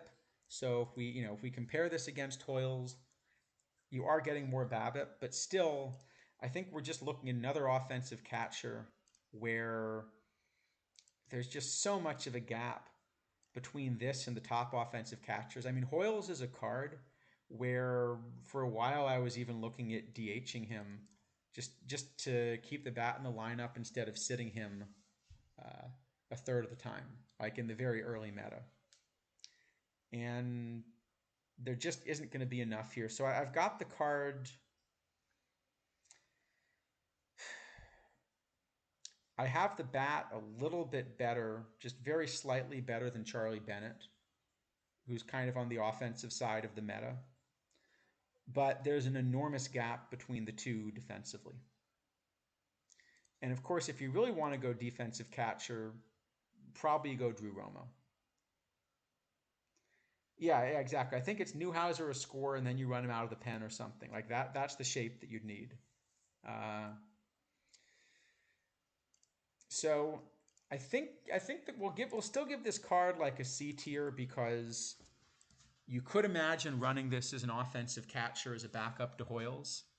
But I think you'd rather run a card like Bennett if you're going to do that. Or even reach down to the complete offensive catchers. All right, next, Triston Casas. Sorry. So this is a heck of a bat. So versus righty, we got 94 on the eye. We got 109 on the power. So, we just mentioned how good Hoyles is. Well, you've got more eye and power than Hoyles against right. But you've also got 82 BABIP and you've got 81 gap power. So this card is absolutely going to rake versus righties. You probably would prefer to platoon him. Although he hits righties so well that if you really get stuck, you almost could run him both ways. Also, if you're desperate, you could stick him at third. He has the arm and essentially no range. So you could stick him at third, absolutely try to guard the lines. Um, yeah, so if you compare him as a third baseman with Jim Thome, Thome also really defensively shouldn't be a third baseman. I would say of the two, I'd much rather run Thome if I had to run Thome defensively. But this is a much better bat than Thome. Uh, yeah, this is going to be a much better bat than Thome. In fact, if I just look at this as an overall bat, I've got this as the number one bat, even as a two-way bat. I've got this as the number one bat in gold now. And, as a platoon bat, even more so. So you need to get yourself a copy of this card. You need to have him in the lineup somewhere. Uh, you can decide where in the lineup. This is the one of the cards that I did just rush out and get from this set. Um, I think I like him better at first base than at third because I want a little more defense at third. I think 28 range is just a little bit too low. Um, but maybe if your pitcher is good enough at BABIP, maybe you're even willing to do that. I think definitely guard the lines really heavily. And literally have him stand on the third base bag basically to guard the line or something. But I think this is just the best bat in gold right now. He's going to be the best bat possibly in low diamond when we get up there, or at least pretty close. I think this is your S tier gold card in the set, and pretty easily. Um, I am curious for people that are starting to run him. Has anyone been running him at third? And if so, how bad has he actually been defensively? Is this something that we should be considering? So I'll see if anyone in chat is running him at third base. And while we do that, we can pull up Mason Miller.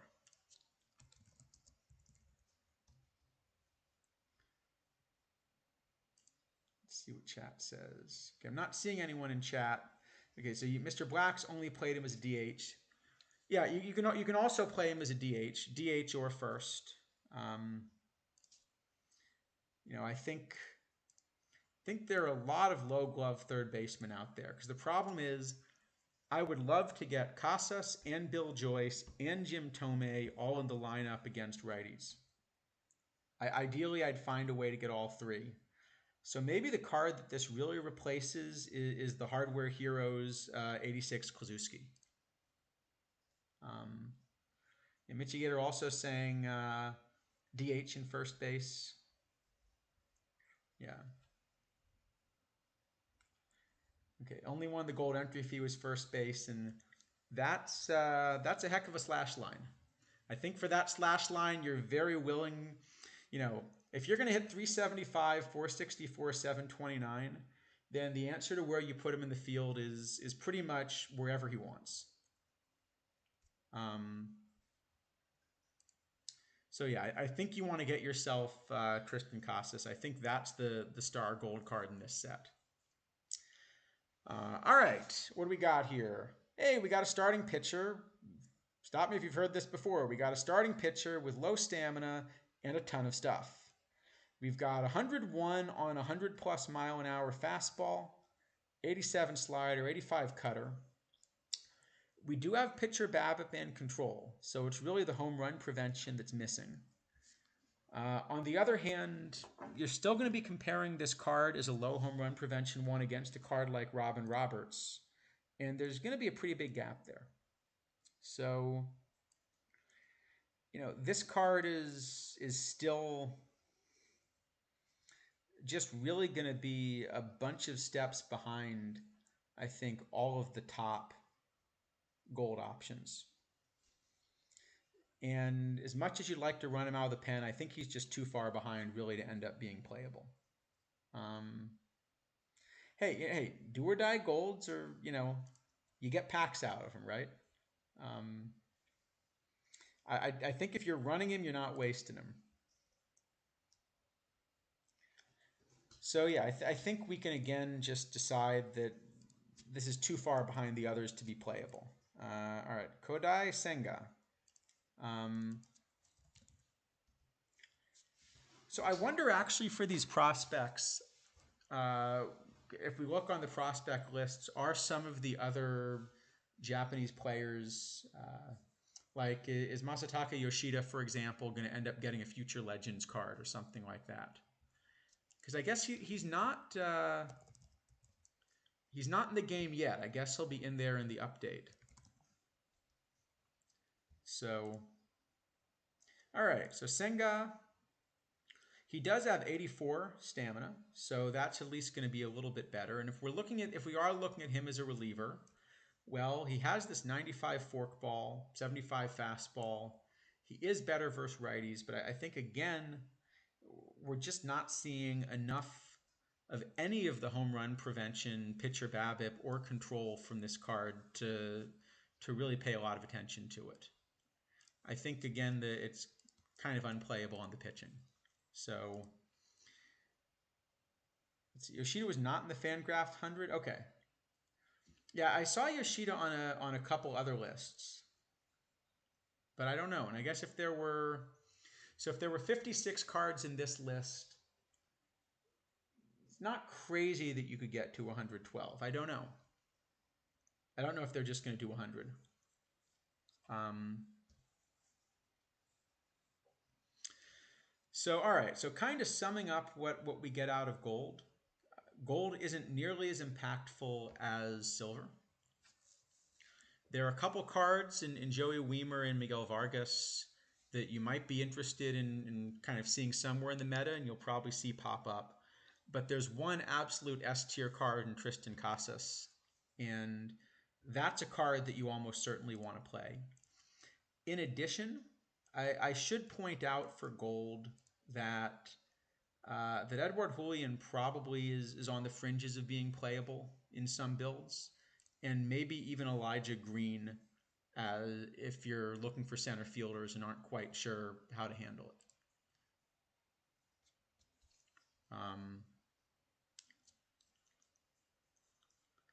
Let's see, Fangraphs. So okay, so if it has 112, then yeah, it could just be 56 and 56. That makes a lot of sense then if it goes up to 112.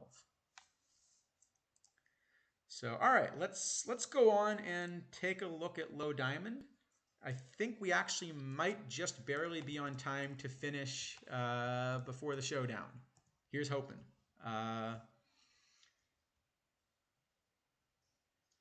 So, Low Diamond, what do we got? We got Ricky Tiedemann. So, we got a starter with high stuff and with low stamina. I think we're used to that by now. So Kodai and Endy, I think Kodai, I don't think this version of Kodai is going to fit into the meta very well. Endy, as I was saying, if you want an offensive catcher, I think I'd rather go with Bennett as the backup to Hoyles. I think you're definitely going Hoyles, but Endy is certainly playable. Senga, I have more of a time seeing as playable. I think he's going to get clobbered with the current gold hitting compared with the pitching options that are available right now. All right, so Ricky Tiedemann. So unlike the golds we saw, this is a card that has a lot more blue. Like verse left, you've also got 92 on the pitcher BABIP and 103 homer suppression to go along with all of this extra stuff. So, certainly a much better card than the ones we were looking at. And, overall, I think this card's going to be very playable. Maybe I'm trying to see the best comparison. I actually can't find another card outside the Future Legends set that has, really exactly this shape. So maybe the closest comparison would be a card like this Zach Greinke. If I could spell. There we go. Maybe this is the best comparison, but it's not the same shape. You know, you're kind of getting a lot of extra stuff in Tiedemann in return for lower control. So, yeah. Yeah, and you could see in some early, yeah, maybe with the gap power. The thing, I think Bennett sort of fits that era pretty well too, though. But could be. Um, yeah, so Tiedemann, one of the things that hurts this card actually is that several other future legend starters probably are also playable in low diamond and even a little bit better. But I have this card ahead, a little bit ahead of Burley Grimes as a starter and a little bit ahead of Zach Greinke as a starter, as well as ahead of, say, the Mission Edition Tiant. So this is definitely a viable starting pitcher in low diamond right now. You have to decide whether 63 stamina is really enough or whether you're going to end up running this card out of the pen. And I think that does push him back a little bit. He's also a little bit behind some of the other starters we're going to talk about in low diamond. But I think this is at least a solid B tier card. And I think this is worth picking up, especially if it turns out that some of the starters we talk about later end up being a little more expensive or something like that. So I think this is a very playable card. Jordan Lawlar. So what do we got here? So one unfortunate thing about this card is it only plays shortstop. Qualified to learn all of these other positions. So, you know, in a pinch you can do that. But this is really a one position card. And so as a one position card, I don't think you want to be willing to run him as a platoon. I think you want to feel like either this is your starter or you're not going to run him at all. And so with that in mind, probably the card we're comparing him against here is this John Valentin. And you get 95 on the range.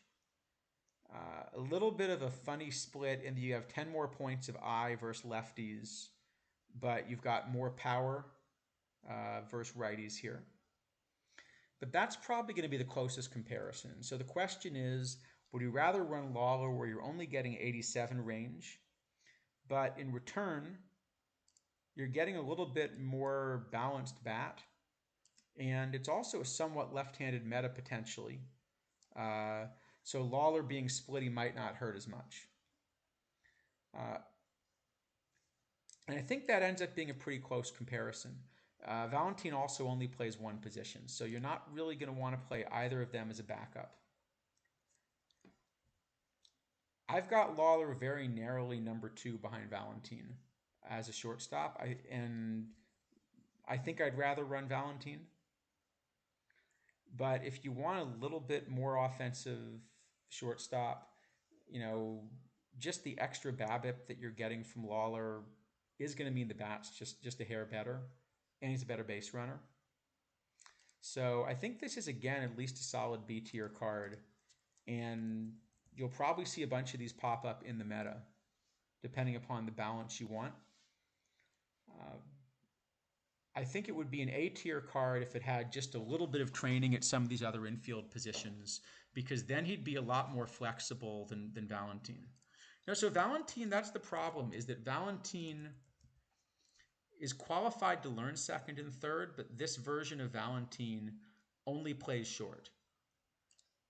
So you don't get that free training at the other positions for tournaments with him.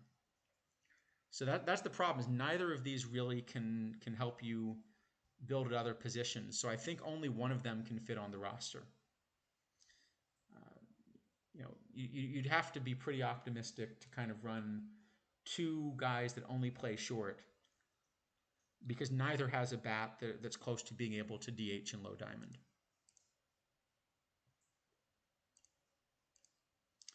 All right, Josh Young.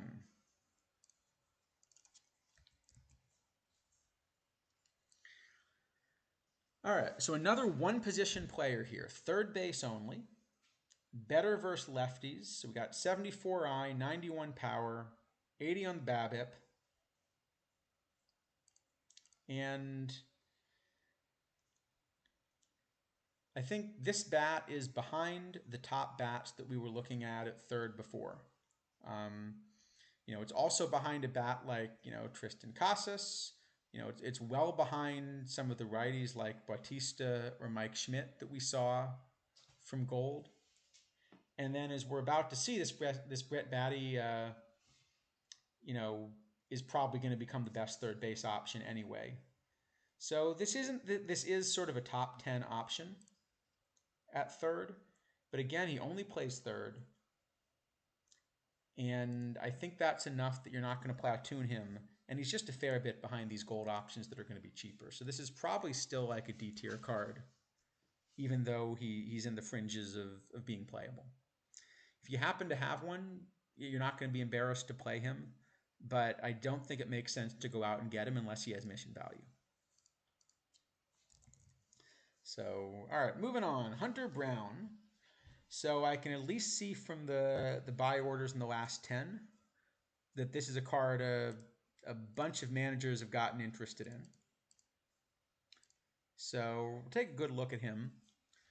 He, again, the stamina, only 68. So you have to decide whether you're willing to run him as a starter.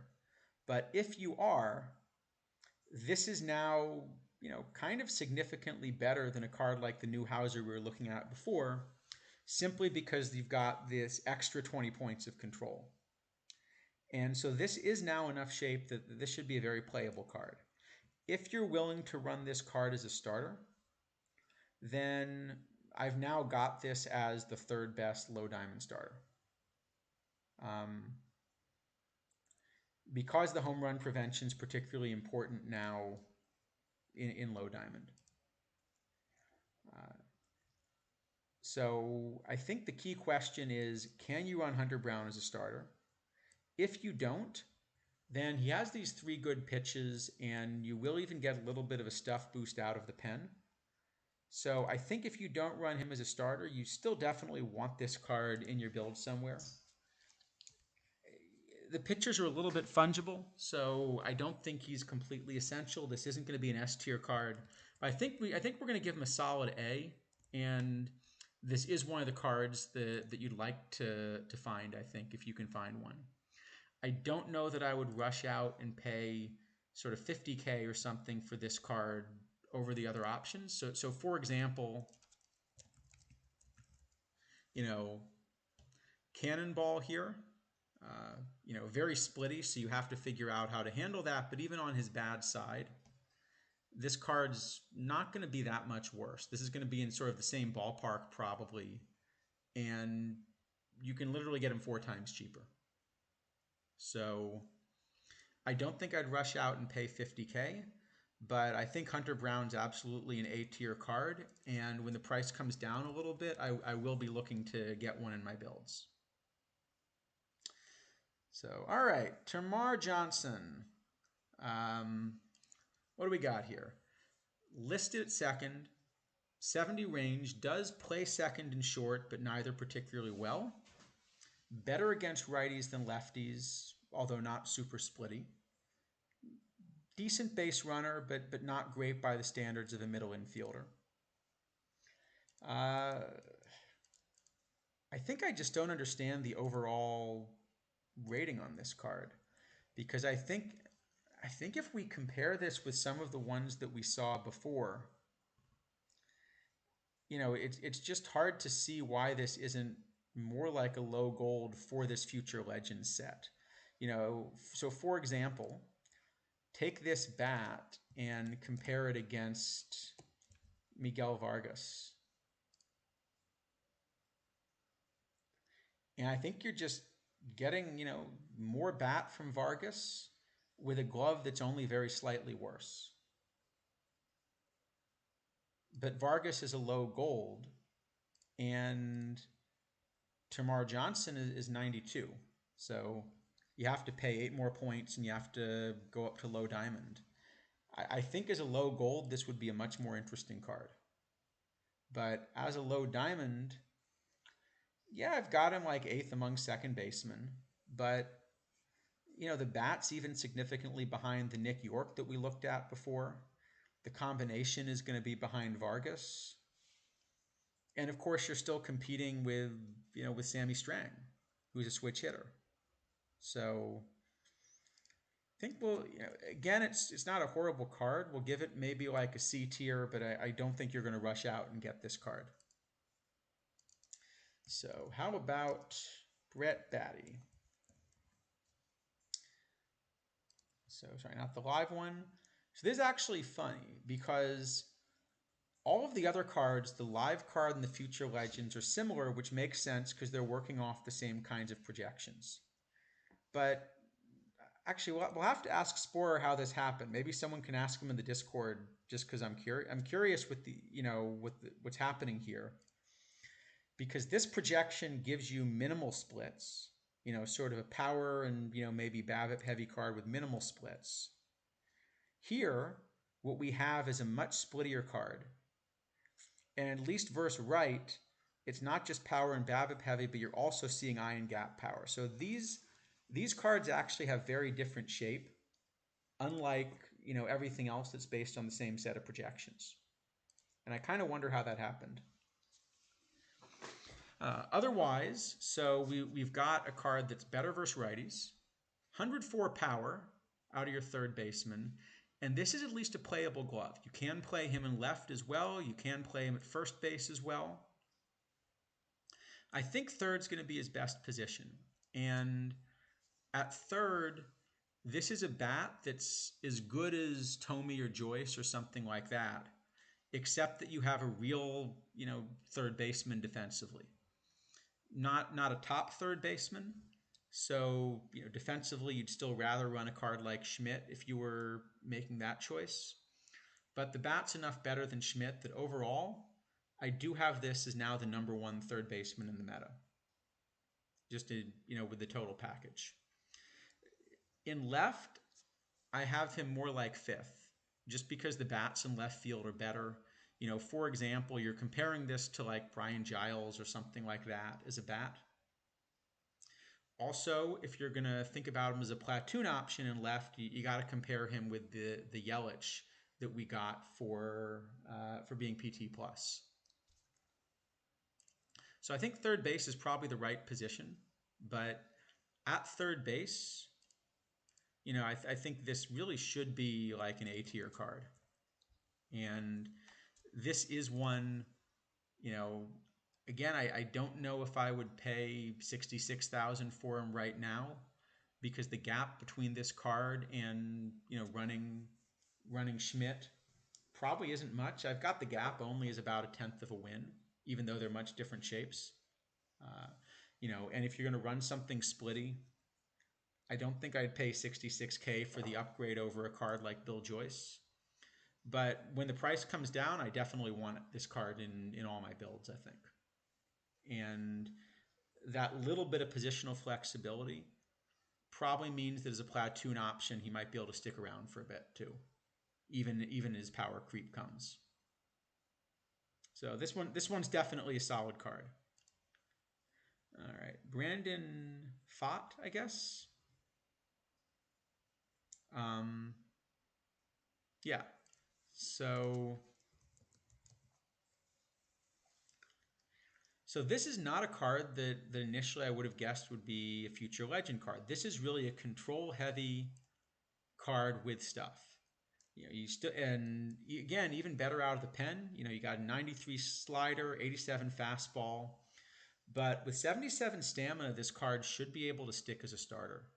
And the combination of control and like a solid low 80s PBABIP definitely puts him in the mix.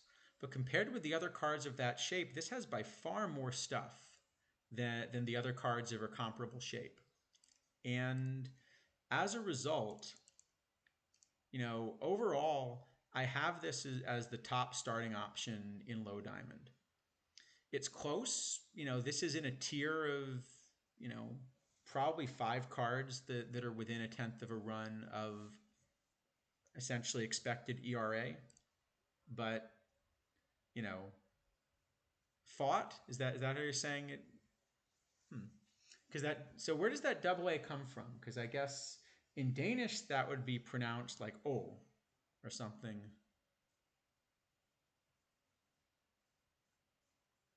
Yeah. So yeah. So where does the name come from? Should see if I can look that up.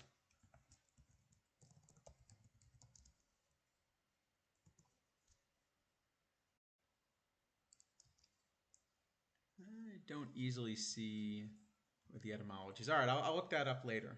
Um, no, Baseball Reference should be right about pronunciation. I've used their pronunciation guide for stuff when I can find players. So I was curious, but yeah, this is I think going to be absolutely a top of the rotation option. If he had 20 more points of stamina, it might even be an S tier card because then you're going to run him in caps everywhere. I think with 77 stamina, you have to think a little bit harder about running him in caps. But it's at least a solid A tier card and definitely should be in the meta, I think. All right, Taj Bradley. Well, again, 77 stamina, similar shape to Fought that we just saw. A little bit lower on the control, maybe a point or so higher on the pitcher BABIP. Again, plays even better out of the pen with these 2+ pitches. Also a little bit splittier. So you might have to run him with an opener or something like that. And you're going to have similar issues with caps, but at the same time, this is actually right in that same tier. So, the model I've got has Fought and then Brown and then Bradley and then Tiedemann, but all four of them are kind of in that same tier with cards like Cannonball and Herb Pennock and Burley Grimes and so forth. So I think this is going to be another really solid, kind of A tier starting pitcher or solid reliever. And I think all of these are going to be pretty playable. So,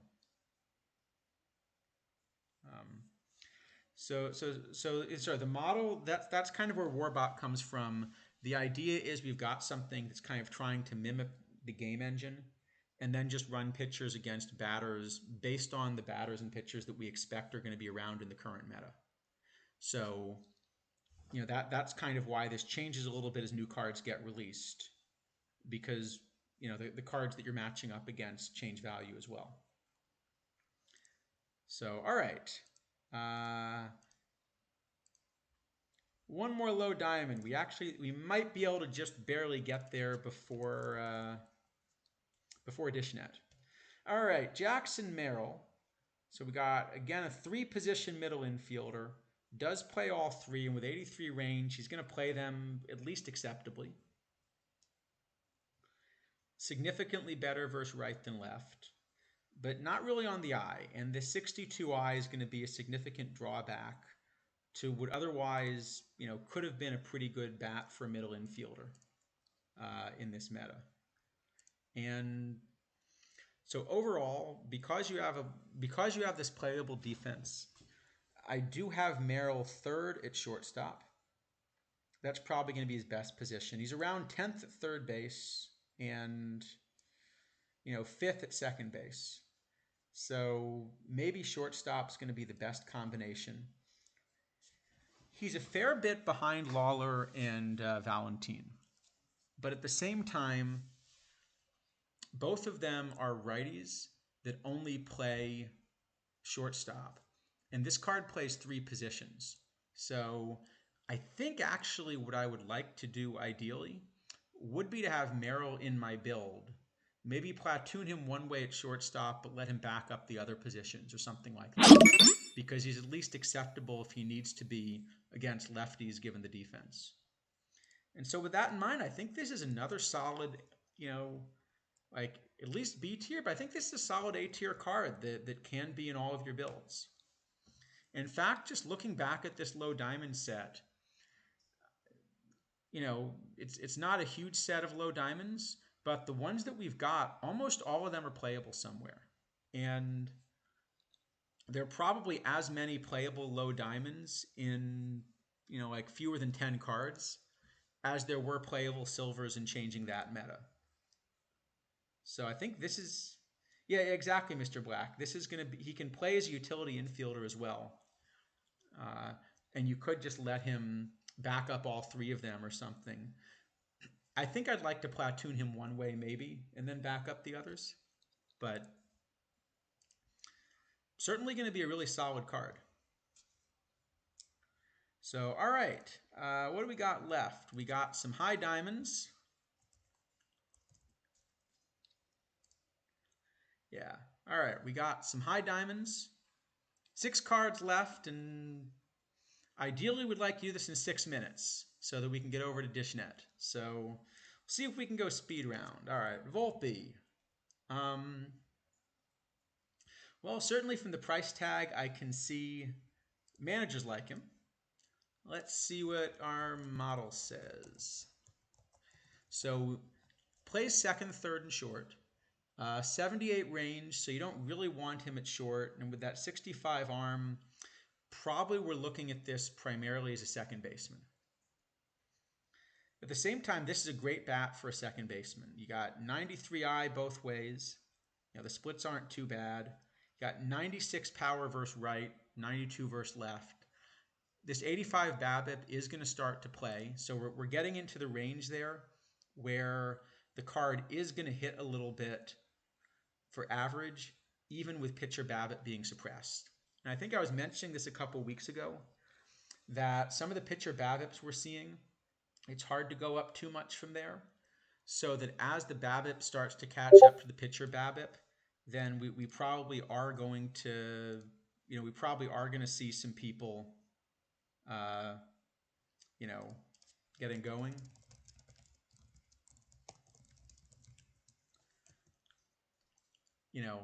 But sorry, yeah, right. Lightning round, go exactly. So yeah, brief version on Volpe. The bat's going to be absolutely excellent. I have this bat as a two-way bat, even being being better than Rudy York, better than Eric Thames. We're going to see James Wood in a moment where the bat's even better than this. But I've got this right now, even with Wood. Behind him, I've got this as the second best bat in Diamond. And so as a result, I think we do want to play this card somewhere. Maybe you even can run him at short, just because the bat is so good that you can give that up. I do think his best position instead is second base. This card is over 3.5 wins is what the model is giving, better than Sammy Strang over the course of a full season. So I think this is at least an A-tier card, but as much as I hate to do it for a Yankee, I think we can give this one an S-tier card. I think we just need this card in every build right now. So, all right, Drew Jones, 93 range, so kind of looking like his father in that sense. Excellent defensive outfielder at all 3 positions. You get some base running value, but the complete lack of an eye is really going to hurt this card offensively. And unfortunately, I think that just is going to make this one not all that playable. So I've got him between 10th and 15th in center field. He's about as good as J.D. Drew in center. But, you really want to play J.D. Drew in right if you're playing him anywhere. He's going to be weaker than that other places. I like having the defensive option, but I think this one gets a D for defense probably. All right, James Wood, continuing with the lightning round. And maybe someone could let me know when Dishnet sort of starts the countdown on his stream. And then we'll make sure to go right over to that for the showdown. Because that should be starting in like under 5 minutes, I think. All right, so James Wood. Well, we can certainly see from the purchase price there's a lot of interest in this one. And I think we can immediately see why. So we've got 100 on the eye, 111 power versus right, still 109 overall. This 110 contact is basically saying you've got a ton of power, but you've also got 87 BABIP. And that's really the difference between this card and all the ones that we've had before, is that you're getting the same kind of power and eye as some of the excellent cards earlier in the meta. But what's been added is that you also have this 87 BABIP. So that's kind of the big gap. And that makes this just playing the best bat in Diamond right now. So I think it's going to, and not even close. I mean, it's the best bat in Diamond by like probably over 20 points of WOBA. So I think this is going to be an absolute S tier card. I think almost the only really big discussion here is where do you play the card? So you can play him in right, which I think is what I would be inclined to do, because yeah, I think I'd be inclined to play him in right because it's so hard to find good corner outfielders right now. I don't think I want to play him in center just as a best position, but I will point out that, you know, in our model, this is the best center fielder by a couple wins. It's just he's the best left fielder by even more. He's the best right fielder by even more. And yeah, as you point out, that you can train this card up at third base also if you want to. So I think there's a clear S tier card, and the discussion is really where to put him. For now, I'm going to say he's a right fielder. I think in my builds, if I get, well, I don't have him at the moment, but if I were to get him, I think he's a right fielder. But this is definitely an S tier card. You can decide whether it's worth 300,000 or something, but it's going to be a valuable card in everybody's league and tournament builds right now. So, all right, moving on. Jordan Walker, one last Diamond. And if not for Wood, I would have been about to say this is your new best corner outfielder. So splits a little bit the other way. You got 123 power versus left, 101 versus right. So if you compare this card against, say, you know, a Kevin Mitchell, you got comparable power. Mitchell has a little bit more eye, but in return, you have a lot more BABIP. You have a ton more BABIP. You have, you know, this 98 gap power, 101 versus left. Right? That's why this contact kind of as a composite rating is so high. And unlike Kevin Mitchell, you know, this card can play defense. So I have Walker as the second best right fielder behind James Wood, third best center fielder, second best left fielder again behind Wood. So I think you really want both of these cards. And both of them absolutely play in all of your builds. I don't know what the price is going to shake out at for this card. If he's significantly cheaper than Wood, maybe this is kind of the cheap option. But you're going to want both in your builds. And this is pretty close to an S tier card also. I think you just need this in every single build right now. I think this is another S tier card. It's maybe, you know, maybe Wood I'll even give like an S plus or something, but this is another card that should be in every single build. So I'm gonna try Walker at short. So what is, yeah, I don't see it here. What's his infield range? Yeah, because I don't see it on the card shop, and I don't have a copy of the card.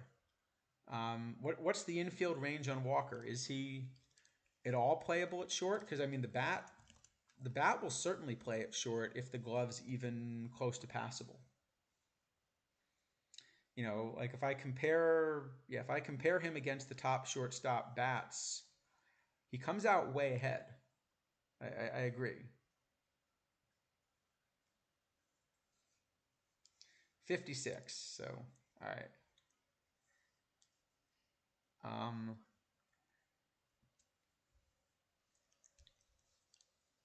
Yeah, that's right. Wood is maybe for the really big spenders right now, and Walker is more affordable. We'll see. I mean, we haven't seen a sale on Walker yet, so I don't know if Walker is also going to be a 200,000 or 300,000 point card initially. We'll have to see what that first sale looks like. Um, but it'll be close. So, all right, we got two more cards to get through, and then hopefully we'll do this just in time for Dishnet. So, what do we got here? Yuri Perez. So we got another pitcher. So here we go. 80 stamina. 51 hold runners is probably doable for a righty. So this can be a starter. If you do have to run him out of the pen, 100 changeup and 97 fastball, though, is certainly going to play out of the pen as well. And only moderate splits. We got 95 on the pitcher BABIP and 84 on the control. We still got some home run prevention, but then we've got 112 stuff. So thinking about this as a tournament card, first off, this is definitely going to be solid, but at least as a tournament card, in sort of a low pitcher BABIP environment where home run prevention is essential, there's still going to be a pretty big gap between this card and some of the top righties in the meta. So, for example, Bob Feller, the limited edition Feller, you're just getting another almost 20 points of home run prevention in return for 16 points of control or something like that. And then if you want to compare this to really the cards at the top end, like an Addy Joss is just better at everything but the stuff, and the stuff's not going to make up for it. So in tournaments, I've got this somewhere around 10th, which is, solidly playable, but not something that you need to rush out and get. In League, maybe it's going to be a little bit better because the BABIP is higher, and so the stuff plays up a little bit more. But I think we're probably going to want to go, maybe a B tier. And so finally we got Gunnar Henderson. All right, good. Dishnet's live, so good. We're going to go one last one. We're going to do Gunnar Henderson, and then we're going to call it done. And this Gunnar Henderson, I'll just say this is a great card to end on. So he's obviously very splitty with the bat, but just look at this bat against righties. You got 100 eye, you got 100 power, you got 100 gap power. You still got 92 BABIP, and he can play third and short. And with 83 range, you really can play this card at short. So, I mean, looking at this card, right now I've got him second behind Willie Wells at short. But then I've also got him the top third baseman by a pretty significant margin. And maybe the card that he's competing with is Ned Williamson. He's not going to completely push Ned out of the meta, partly because Ned can play catcher in a pinch, but partly because Gunnar's so splitty. So, maybe even want to platoon him with Ned because both play multiple positions or something like that. I've got this as overall the second best bat behind James Wood. So if you even had to play him as a DH, that's also going to extend his life. You can train him at like 5 other positions. So I think this card's going to stick around for a while as a DH and emergency backup. And I don't know if this is the best card released in the set, just as a whole, given the power for the level, but this is at least solidly an A tier card. If he weren't so splitty, he'd be a clear S tier card. And I think he's going to stick around a lot longer in the meta than you might think just because he's so splitty and he's going to be a good platoon option. So I think with that in mind, there's a good point to wrap up and go over to take a look at the showdown. Let me thank everyone again for the help on the stream. We'll probably do this again next week. With a new set that comes out, whether it's Gold Build a Lineup or something else. We did manage to squeeze it in. Thanks again to OOTP as well for being nice enough to provide the drops. And I think with a stream like this, hopefully it was long enough that everyone got your drops. And if you want a few more drops, we're going to go raid the official stream. So thanks, everyone. See you all next week. Or I guess it'll take a minute for the raid to work, and then we'll see you all next week. And have fun with DishNet and call your shot. See you later.